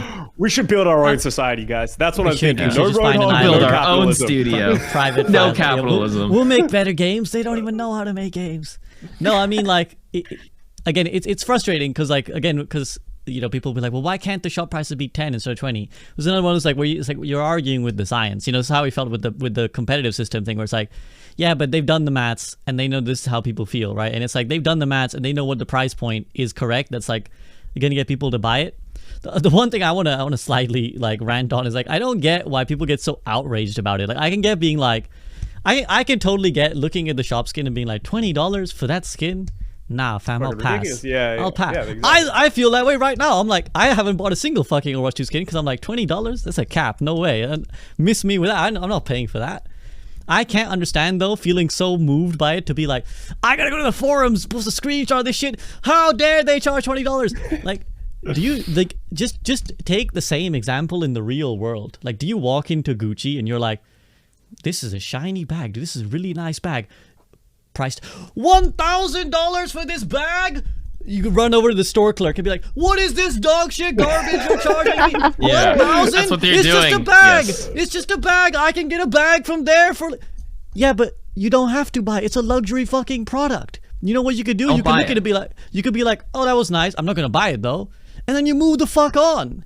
Because that's the real fucking world where it's like, it's a luxury product. You don't have to buy it. And it's like, you can be like, I wish it was $10 and I would have bought it. Okay, that's fair. But there's no point ranting about it and losing your fucking mind where it's like, because they done the maths and they're like, yeah, you broke ass bitch with $10, you're not the target audience. It's You're the guys not the with target demographic. It's the 20, it's the Yeah. guys who are paying, because for every one of you, there's like two, you know, for every two of you who aren't buying it $10, there's a guy who's buying it at 20. And that also keeps the exclusivity of it, the same way that like a Gucci would, right? Gucci don't want you to buy their real bags all the time because it keeps the exclusivity up. And it's why they don't push too hard on knockoffs, right? The reason why like luxury brands don't push too hard on like knockoff brands, you know why? Because knockoff brands up their value. Because if everyone's buying fake Gucci, like they get free marketing, but it's easy to tell what the real, it's easy to tell it's the fake shit. So it just like ups their market value for the real bags. So it's like if you might be like, well, if two of us would buy it at 10, why sell it to one guy for 20? Because then the skin is exclusive and you don't have it. And when everyone has the skin, it's boring. Nobody wants it. But when the one guy has a skin and everyone else in the lobby doesn't, now everyone wants it. Now you're looking at that skin and you're like, damn, that's a Another fine skin. variable to it. Yeah, because the forum, the forum poster, the complainer will just be like, well, if it's from instead of 20 and it's 10, and if two people buy it, that's the same as the one person buying it at 20. It's like, no, like there's, like you said, there's that exclusivity. There's so many intangibles for that kind of pricing models or whatever. And like, you know, that person is most likely to buy it again. That person who buys that one $10 one is like a slow spender. They'll buy that one and maybe just like another one later on. The one who does 20 might be a consistent $20 buyer nonstop. Anyways, Ada. No. I want to throw one more thing in the ring that hasn't come to fruition yet, that people haven't really realized yet as well, is that we haven't gotten to the point where that skin that you bought is no longer available, and we're 2 years from now and people are like, I missed the boat on this fucking skin. Next time a skin that I like comes out, I'm going to buy that fucking skin because that exists in all these other games. And they open the vault. They'll probably have a vault or something like that at some point where they'll bring back old skins and stuff like that, but it'll be rare and few and far between. So, you know, that Kiriko Witch skin, right, was really cool. Maybe they don't release it next Halloween. Maybe that one doesn't come back for Halloween for like 2 years, 3 years, and people like, oh my God, I love that skin, but I missed it because I didn't want to spend the $20 because I was mad and writing about it on the forums. So a big thing for me is that I didn't care at all. Regardless of how good the quality of the Overwatch skins, I've never cared about a skin in my life in Overwatch 1. I care about skins more in Overwatch 2 when I see someone in the game who has a skin that I saw, that I thought about buying, or that I looked at and stuff like that. It's going to be more impactful, the skins that you're wearing in the long term, which will then once again increase the value of exclusivity and that kind of stuff. So that we haven't really seen that come through for Overwatch 2, but it will be a thing. And you can hate that because it's like capitalism, greed, and like exclusivity and like gatekeeping a little bit. But it's a big thing that really drives sale prices, and people are willing to spend more money for a premium piece because they know that if they buy it, they are making an active choice to sort of like represent themselves. Oh, that Mythic Genji is gonna go hard in like 4 years. I'm sure it will. Yeah. Well, One other thing. Go ahead, Custa, go ahead. Sorry. You guys talk about people like, oh, you know, I if it was $10, I would buy this. There are assholes out there who the battle pass came out, they were gonna finish that battle pass, and they bought all 80 levels off the rip for like $200. Like that's who they're like marketing this stuff to, is like the people who are willing to spend like shoot those people who don't show up as well, because you better believe there are some people who have bought every single skin in that shop so far. The funny thing is though, like we're kind of framing this as like an us v them. Those guys are funding your game. You get the game for free. So like those guys who are out here shelling the money, you might be like, oh, that scumbag, he's the one upping the price of my skin. But he's also the one who's giving you the game for free. So like, what do you want more? Do you want like no game? You want imaginary skins in no game? Or do you want the game that like continues to update and give you new heroes, but you can't get all the skins? Because it is a oppositional choice. It is one or the other. There is no like thing, because I saw someone in chat being like, oh great, we're encouraging FOMO, then that's the world we're living in. That's literally the fucking world, dude. Fear of missing out is literally the fucking world. So like, I get being upset at the world, like, I'm all with you, brother, let's bring it down. But we ain't bringing the system down via Overwatch, dude. Like, you're applying standards to Overwatch that don't exist in the real world. Like, you're being like, Overwatch should do this, while the rest of, like, again, it's very, very simple maths, right? It's very, very simple maths. It's like, they can either do the thing where they charge you $20 of the $10, and in the long term, it makes them 10% more money, or they can, like, do the thing you want, give you the skin for cheaper. For what benefit? Just so that you can have the skin? What is that to them? Like, that doesn't, at the end of the day, they need the more money so they can pay their devs to make more stuff. So like, what is it that you want? Do you want them to be a company that can afford to pay its employees and then make content in the long term? Or do you want every skin right now in the short term, and then eventually the game dwindles and dies again, and then we're back to where we were? What do you want? The never-ending cycle. And this is, we've been yelling about this for months and stuff like that, right? And it's like, the hope is that we get to 3 years from now and we're still successful, we're still making money, and the game's still getting constant updates. And then we can look back and be like, remember that time that people didn't want to pay for skins? Like, that's the dream, right? Is that we, like, the game continues on for a really long time. Because that's the end goal, is that we have a sustainable live service game that can continue to exist. Is it going to be the biggest game in the world? No, right? Like, Overwatch isn't for everyone. But if it can just stay healthy and not get back to the dark ages of like 2021, then that's a success in my eyes. Any more thoughts on the monetization? Actually, we haven't even talked about like hero paywall, because that's like a slight. That's an interesting one as well. It's on the same note, but like slightly hero paywall. So far, we haven't really felt it yet. It's actually going to come next season, because everyone who plays Overwatch 1 got Kiriko anyways. So technically, the majority of us probably, I don't know numbers, how many new players. I don't think new players would have cared as much, because they're already starting afresh. Certainly for the Overwatch 1 community, we got Kiriko, we got Sojourn and Chunker Queen. But next season, Ramatra's the first hero we're going to have to actually battle pass, pay, or grind for. So like, what do you guys feel on this like group here? Custa, let you go first. Okay, actually, KarQ, you go first. You want me to go first? KarQ, you go. You chimed in, you go. Okay. Technically, it's not it's a play wall. I think the fact that they put it on the battle pass is a bit deceiving for a lot of people. The fact that it's purchasable outright. I think if they like separated it from the battle pass and just said you need to play like a certain amount of games to unlock it, it wouldn't like psychologically do as much damage for like PR and general sentiment. Like if it was just like, the new hero comes out, you should not be able to play it unless you yourself play like 10 quick play games or something with it, or see a game with that hero X amount of times. Just get a certain amount of hours logged so you're familiarizing yourself. But that's not realistic. I'm just saying it's technically not a paywall, because a paywall implies that you have to pay to get access. You don't. You just have to play enough in order to get access to the hero. Now, the other problem with this is like, the play wall is pretty damn long. I think 55 on the battle pass, especially if you want it 2 weeks in, ready for comp. Getting 55 is quite steep, even for for actually 90. I would say 95% of players, because I think even when the 2 week thing came out, I just hit level 60, and I play. I'm a stream, like this game is my job, and I just hit 60. It's 55 of the hero. Like I would assume if you don't spend any money, then 95% of players will not have that hero ready for comp in 2 weeks. And that's the problem. I think they have to lower the threshold and take it out of the battle pass and maybe make it like just for marketing purposes. It's just purely psychology and marketing. Take it out and just have like a certain amount of hours played, and then if you want to fast track and just buy it outright, you can. Counterpoint. But that's just my take on it. Counterpoint. Sorry, just before, just to go ahead. Speaking of science and stuff, but then how many people will buy the battle pass if the hero isn't psychologically tied into the battle pass? That's the thing. Yeah, you can't. I'm trying to like find the middle ground here where you take it out, but then I know the reason why they put in the battle pass was to incentivize battle pass sales. That's right. So maybe the middle ground here is to lower the threshold for the free one. Like 55 is a little high. They say they calculated the amount of hours put in and the average time, but I think it's a little extreme. I think their calculations were off. They say they base it on data, but what data do you have? This season 1 was your data. So if this is your data on how long, they probably have the info, but season 1 is also an anomaly because it's a fresh game. First season, people played more. So like, I think the data will be a lot more relevant once we have a few more seasons in, how long it actually takes an average player who plays X amount based on these challenges and all these factors.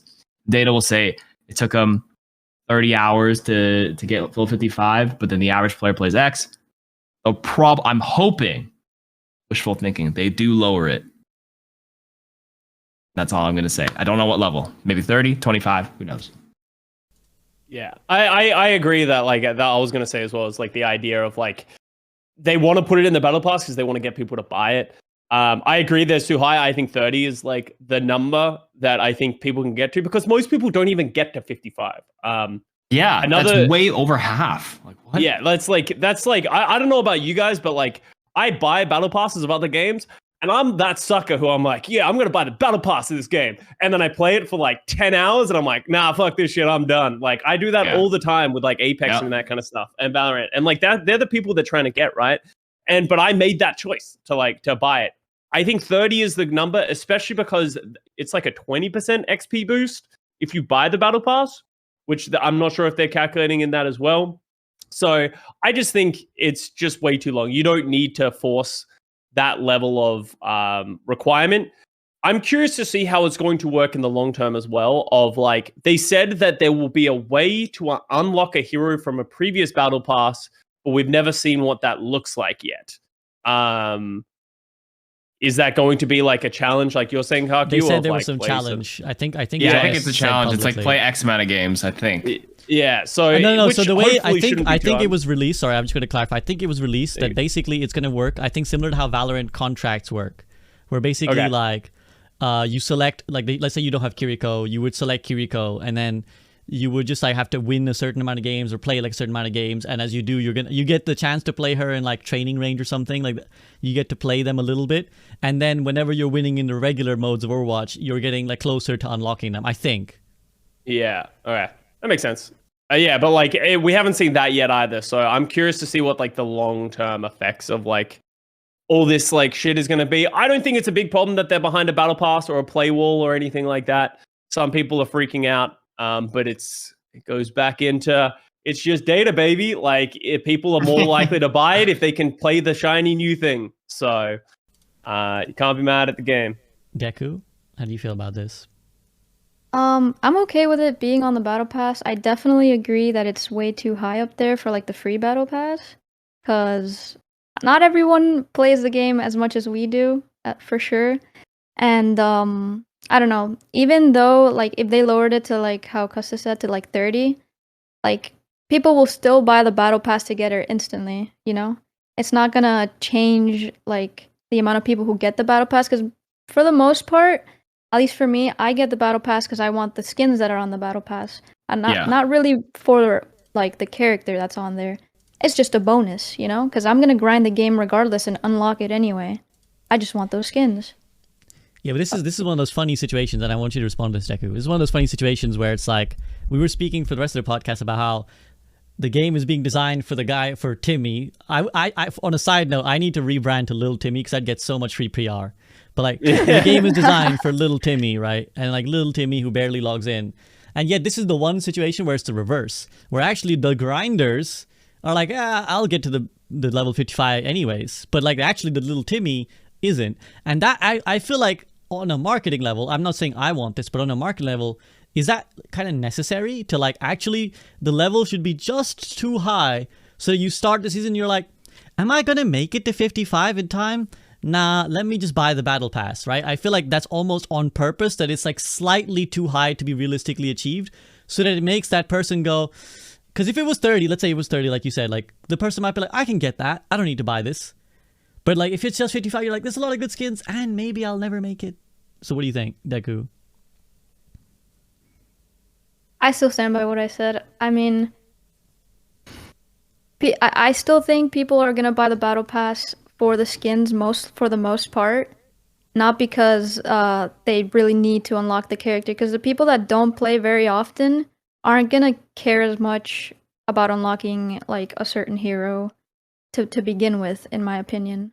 So it's a good point that I've never thought about as well. Like we think about Overwatch as like you need every hero on the roster, but like I play so many other games and like I don't care. Like I go back and play Apex, I go back and play like Valorant or something like that, and I'm like, oh, there's a new champion, I wonder what he does. I couldn't give a shit about playing him, but like I'm curious on like what he does as well. So it's like maybe it is another one of those situations where it's like the 1% are yelling about it because we've played all these like other 35 heroes like to death. So one new thing is just such a shiny new toy for us. Well, it's like there's a dichotomy here. There's like a little bit of a paradox here. Because on the one hand, you're right. The casual player may not want to main a new hero. But also, I think Overwatch is more tied to its heroes than a Valorant, right? Like, I think people identify with heroes a lot more. And they like the kind of look at... Like, Ramatra's a cool guy. I think he's a cool dude. I think a lot of people think he's like, yo, he's a cool looking dude. So that almost invites you to play him more than I think like a different game. Like, okay, Apex Legends tries to sell you their hero story as well. But they're kind of trying to, like, Overwatch more so, I think, tries to invite you to be like, here's the hero. Like, come look at this cool guy. Don't you want to be him? So it's like... you want to be a part of a resistance? Exactly, right? Heroes of Overwatch as like all the blog posts, like, start off now and stuff, right? So I feel like there's that weird thing where it's like, you're right. But this is also one reason why, like, we got to make sure that, like, counter swapping or counter picking and like, the heroes aren't OP. Because... if you have, let's say again, you slot Ramatra into Tank World, and what if like it turns out that Ramatra is the hard counter to something? Oh, guess what? You don't have the ability to swap the hard counter that like, takes out the guy that needs to be taken out. And now we have a problem.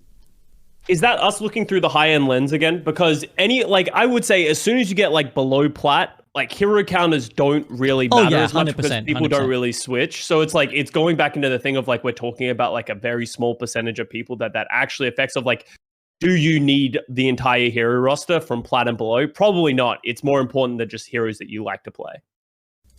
Yeah, I 100% agree with that sentiment.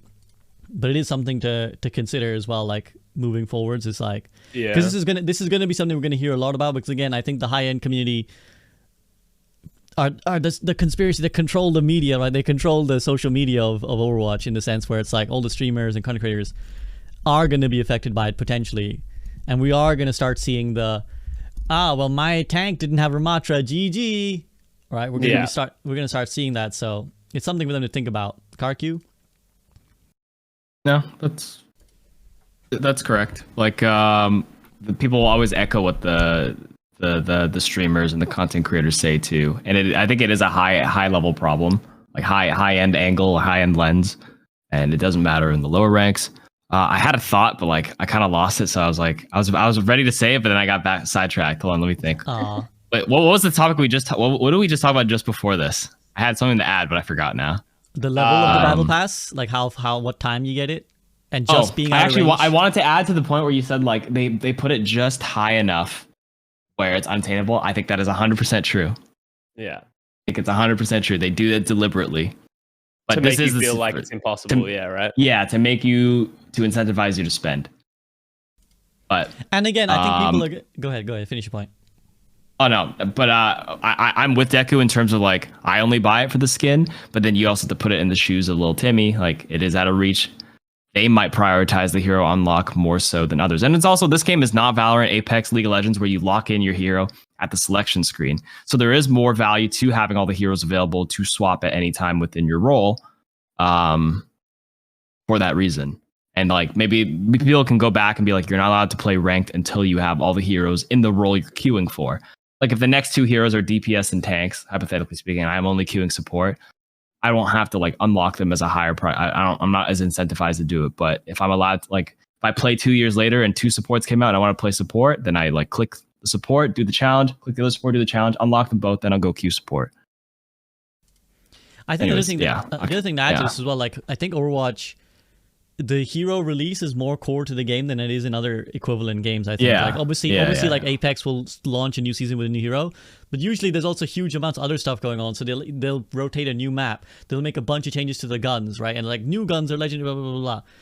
So even if you like have no even if you have no interest in that hero, you come back for all the other stuff. I feel like with Overwatch, it's the opposite. It's like the new hero is the thing that brings you to the game, because obviously sometimes the new hero changes the core experience of the game, right? Where it's like, now the new hero makes this, this is how we play the game now. So again, it's like, it is like much more core to Overwatch to have the new hero, which again, people would be like, well, this is why the hero should be available for more people.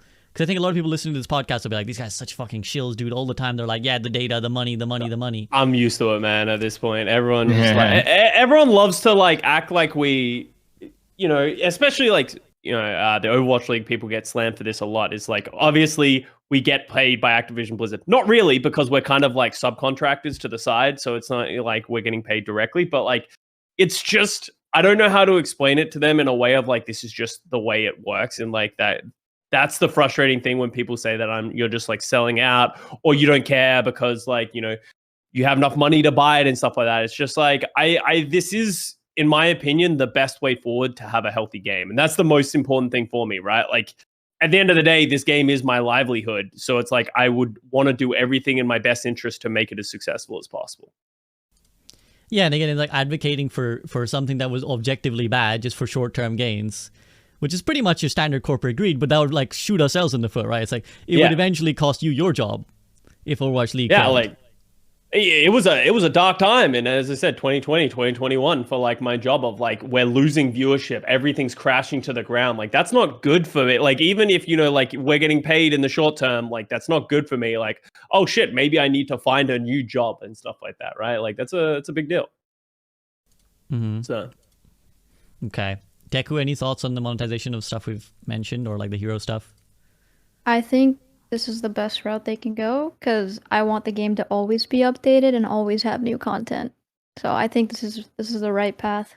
But obviously, you know, there are some kinks to work out, but I think this is good for the game. Fair. KarQ, anything else on this not topic before we move on? I'm good. You good? Okay. So let's then, you know, gearing towards the end, I think it'll be our final topic, but let's talk actual like other content that's been released. So obviously we had the seasonal event, the Halloween Wrath of the Bride. So this is going to be like a thing now more going forwards, right? Like we're going to have these like mini events. I think next season is jam packed. We've got like this limited time Greek event. There's like the Winter Wonderland. Have you guys consumed a lot of it? Have you been excited by it? Like, do you think it's like got a lot of potential, or is it like whatever? I'll go to Deku first. I think this is really good for the casual players, because it takes them away from like, you know, just 5v5 and grinding the game. It brings something new, like I guess for every season or whatever, and it gives them something new to grind for, and it's like a new fun experience for them. It's you know, we had like a huge drought, and it was like, even for me, I was like, wow, this is actually really cool. All these new things they're adding. I'm like, this is awesome. I hope they do that more in the future. And I think I hope they keep doing it, because I think it's really fun. After a while, obviously me personally, I'm a comp head. I like to grind comp. So I'll play it for a couple times. I'll play it with my friends. It's a great game mode to play with your friends. And then after that, I'll just be like, oh, that was cool, and I'll just keep grinding comp anyway. But I think it's really good for new players, and I think they should keep doing it for sure. Yeah, I think it fills a pretty good niche in the community. Like, I liked Wrath of the Bride. I think it was definitely an evolution on the PvE that they've done in the past. Some of them have been incredibly stale. But I think this one had like a storyline. There were challenges. There were things to play for. There was reasons to replay it like a little bit. If you're expecting like a Halloween event, you to be able to sink like 20 hours into it, I think you have unrealistic expectations of what these like mini events are supposed to be. They're just supposed to be a fun thing that you do with your friends for like an hour or two and stuff like that. I will say, I was hoping that we would get some form of look into maybe what the PvE will look like, and I hope that is not it. It was very short. Like obviously, it was probably patched together quite quickly, and like it was cool, but I expect the PvE to be of a grander scale and cooler with a lot of other things on top of that. So if that is what we get when we get the PvE, and it's just like 30 of those missions, I won't be excited, but I think it's definitely a step in the right direction. It felt a bit like... Go ahead, KarQ. Oh no, I think the replayability is something they'll tackle in the real PvE. Yeah. I'm not sure if they want to gamify it a bit more, like MMO style, where like there's a chance that the Sombra at the end can drop the weapon charm, where it's like 1 in 20 or 1 in 50, and it's like if you play it on Legendary, the odds go up to like 1 in 10 or something. I mean, I'm okay with that because I love MMOs and shit, but that's probably something they'll tackle in the PvE. I just wanted to point that out, that I was hoping they would do something like that to give me more reason to play it over and over again, other than just grinding for a leaderboard spot. But for anybody else, if you can get the, you know how there's like a pumpkin charm for doing the achievement? What if you get like a glowing blue pumpkin for some reason, just by chance, and everybody in the whole everybody in the whole group would get it if like, you know, you got the drop rate or something like that, or you hit the drop rate. Yeah, so then it becomes a thing of like finishing it fast, right? Yeah, it's like, you know, there's different factors that maybe could increase the drop rate. I don't know. If you finish it under this, like the rate goes up. If you beat it on Legendary, the rate goes up. Little things like that. If you hit a certain score threshold, it increase your odds. I don't know if that's like a thing that people are against in terms of gamifying. Listen, I play RuneScape. I do shit for like 1 in 2,000, 1 in 5,000 odds all the time. So yeah, like, same. I play WoW, right? Like, so maybe we're not the people to ask for this. Yeah. But again, if that's the industry standard, then like, you know, you gotta expect some element of it. Of course, people are gonna be like, well, why can't they reinvent the wheel every time? Why can't they do it the Blizzard way? But then we also yelled at them for always like being obstinate and not just taking a very clear and easy, successful route and doing it the Blizzard way. So like, you know, we can't have our cake and eat it too. We can't beat them with both ends of the stick, right? So yeah, I think that would be good. I played it like twice. I thought there was a couple funny lines in there, but like that was about the extent of it. It was like, it felt like it was something that they let 3 devs make or something, like, because I played a workshop mode that had done before in Overwatch 1. I played this workshop mode that like some workshop creators had made, where they took the Junkenstein like Halloween icon vault and they made like a little PvE story where you could like interact with certain boxes and they would like read out certain lines. It was really cool. Actually, it was really fun, and I had a good time. I think we played on Halloween. I played it with like Lemon, Kiwi, and Leg Day, and we like voiced all the characters, and it was good fun. Like it was a good fun. It felt like that. It felt like where it was like some 4 people's passion project, and yeah, it wasn't like highly it didn't feel to me like it was, here's a look at the PvE, because I don't think it was, but if it is, then we're doomed. Like, we should quit. We're this game doomed right if that's now. it. But I think we temper expectation. These are LTMs. That's it. Just a tiny little taste of it. And that's what. If every season they add a little LTM, it freshens it up for the casuals. I think that's healthy. That's fine. But please don't be the full PvE experience.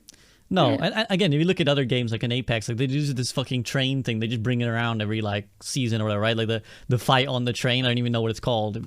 But like they have like that little train thing. It's the same thing. Like they're doing what Overwatch used to do, where it's like it's literally just the same thing with like one small twist. Oh yeah, you fight for the train now, but now the train has 1 carriage less. Oh, okay. Oh shit! Content. Shit, the 2 content. So like it is pretty standard, because obviously they don't, you know, not everyone can keep churning out 10 new pieces of content in 10 different forms. But you know, let's see. Deku, you were gonna say something? No? I forgot. You forgot? No, I don't think I was gonna say it. Do you have anything to add on like that note? I mean, no, I think it's fine. Like, no, everything's good, I think. Okay. Well, let's look at let's do some quick fire chat questions now, because this is something I've been trying to incorporate more in the podcast. So there's a channel in my Discord server called Group Up Questions. So rather than ping me on Twitch chat or ping me in the general server of my Discord, there's a whole channel now where you can submit all your questions and not bug the crap out of me. So we're going to quickly rattle through them as efficiently as we can. So I'm just going to read them out. If you have any gut instincts on these guys, just chime in. Don't need to wait for me. Just throw your opinion in. And unless it demands some deep introspection, we can just like run through it. So the question is, do you think the seemingly minor nerfs for Sojourn in Season 2 is an after effect of the balance team not changing Sojourn in the mid-season balance patch and being afraid to nerf her too bad because supposedly in the lower ranks she's bad? Do you think it's like? Do you think the nerfs are like an afterthought of the failed mid-season patch? No. I think Custa's muted. Go ahead. Yeah, Custa, you muted again. I think they've always been looking to nerf Sojourn. Like, I don't think they never said, no, we think Sojourn is fine. I think that it is more of a case of they need to change her more than just like a couple of numbers. And I think that's the thing that they're like, changing the numbers isn't going to solve her. They need to like kind of change the way she functions with a couple of things. So I think that they left her because they didn't want to like just overdo it in the middle of a season patch. And there were so many issues with the mid-season patch already on top of that. So I think people, obviously she's just been so oppressive at the high end that I think it's been blown out of proportion a little bit how strong she is. But I don't think there was ever a situation of like them being like, oh, maybe Sojourn's fine. I still think they're data driven, which is also like a problem as well in itself, where if they just stare at the data, then it'll tell them that there's no issue at the lower ends. And then maybe at the higher ends, that's only when the issue comes in, right? So I think they because it didn't affect the majority of players, I swear to you, they live by their data. And because it didn't bother the lower population, it was like not a priority. But like I'm sure they knew it was a problem at high, so they had to think, just like Custa said, beyond just tweaking some numbers. Again, you have to figure out a way to adjust the ceiling without touching the floor or for not affecting the floor. And that's what they're probably figuring out. So I don't think it was a result of the mid-season patch. No, it was always on their mind, but just not as prioritized. Mm-hmm. Yeah. Okay. I guess it just took them Deku. time to find like the right adjustments or whatever, and dropping it like in the mid-season would have probably caused more issues, you know? So Yeah, we discussed one shot, so I'm not gonna ask that question. I'm gonna direct this one at Deku. Do you think we should have different tournament streamers with streamers like Twitch rivals during the OWL off season? I have a feeling this could help maintain viewership besides just adding drops. I think that would be fun for sure. That would be cool. I've never participated in any like Twitch rivals thing, but that would be awesome. Custa, how do you feel? I think it's a good way to get they've done it a little bit in the past of like it's a good way to get big streamers from Overwatch to play with other big streamers from other pieces of content. And then also Twitch Rivals as a whole has an audience that watch any game almost at this point, especially when you have other big people coming in. So I definitely think it's the right direction for them to go in.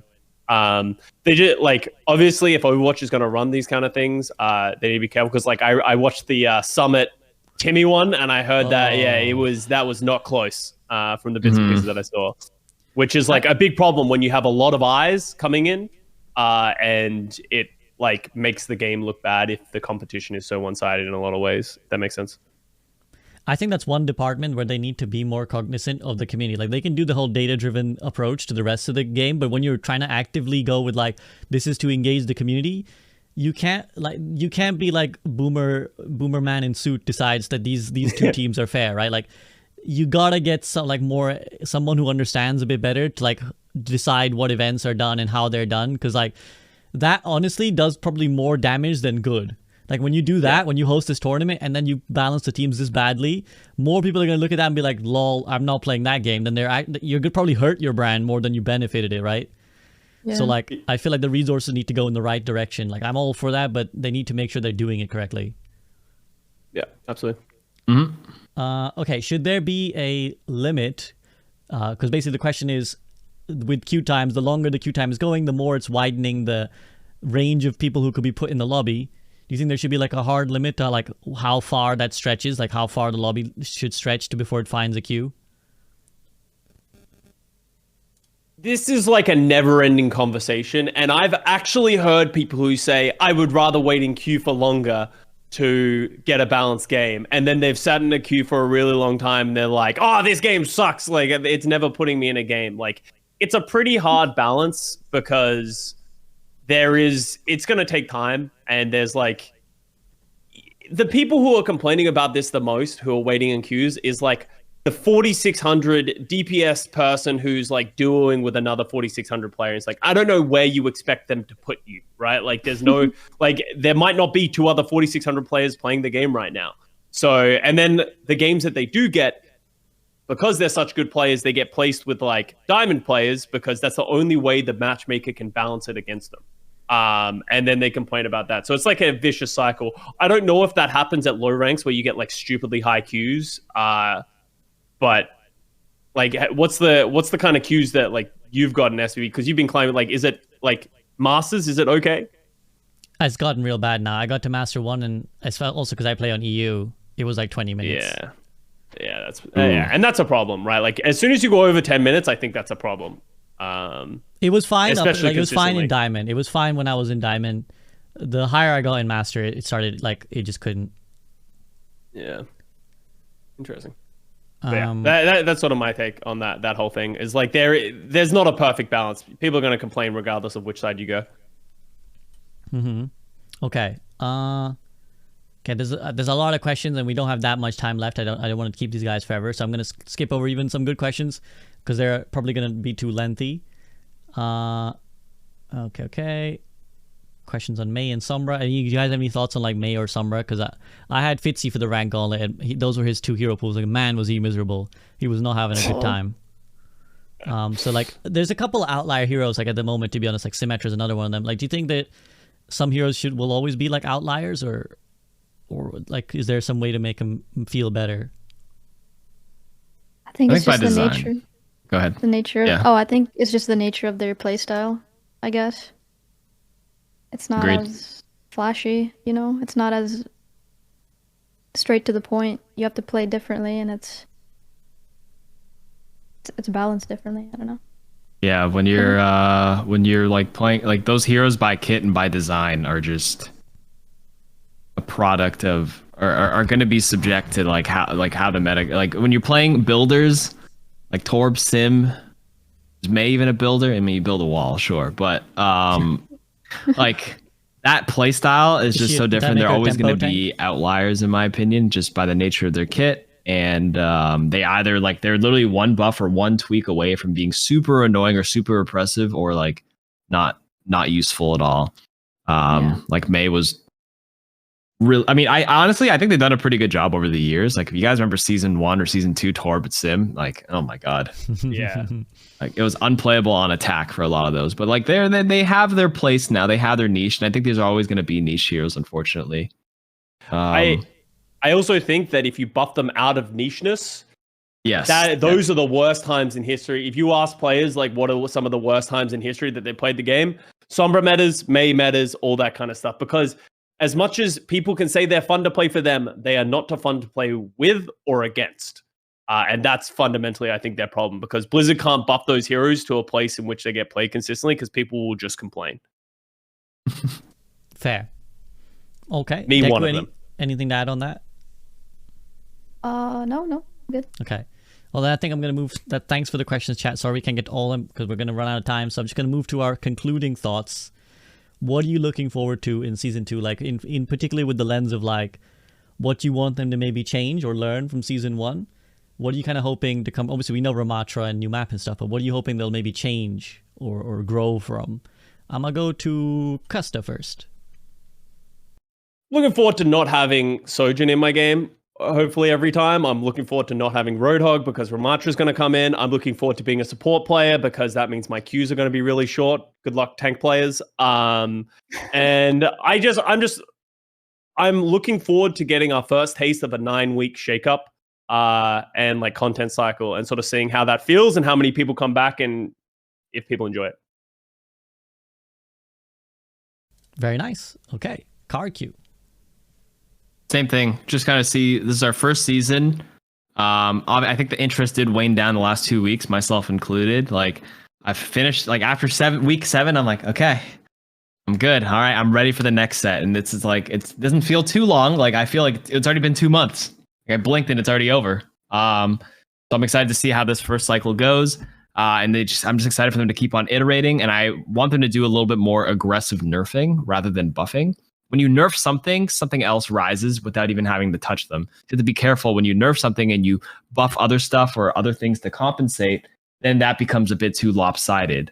I'm trying to think of an example right now, but you know what I'm saying? Like sometimes when they like nerf a certain thing and they try to like give it power back in a different way, actually sometimes I don't think they need to do that for that hero specifically. And again, other heroes, they just become way too good as a product of that.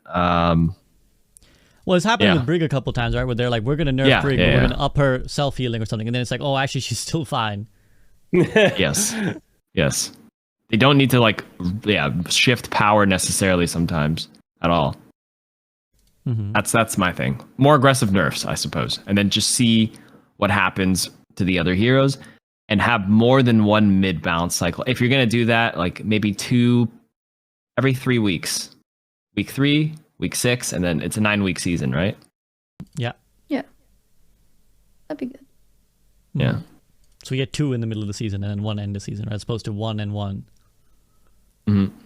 Okay. Deku, round us off. I definitely agree with more changes like KarQ said. I'm definitely looking forward to not having Sojourn every game and not having the enemy team have Sojourn every game. Definitely hope Roadhog is not meta anymore, for sure. And can't wait for them to bring Havana back. Well, I do like that they're bringing other maps back, for sure. It'll be refreshing. But please bring Havana But then they're back. taking stuff away, though. Yeah, What are we don't like losing? that. That's annoying. I forgot what we're losing. Gibraltar. And I can't remember the other map that's going. Yeah, Hollywood, which is a good map, man. Hollywood's a good Hollywood, map. Yeah, Oh, fuck man, Gibraltar. I like Fuck Hollywood. Gibraltar, but we can keep Hollywood. No, Fuck I like Gibraltar. Yeah. I like Gibraltar. New Gibraltar looks good.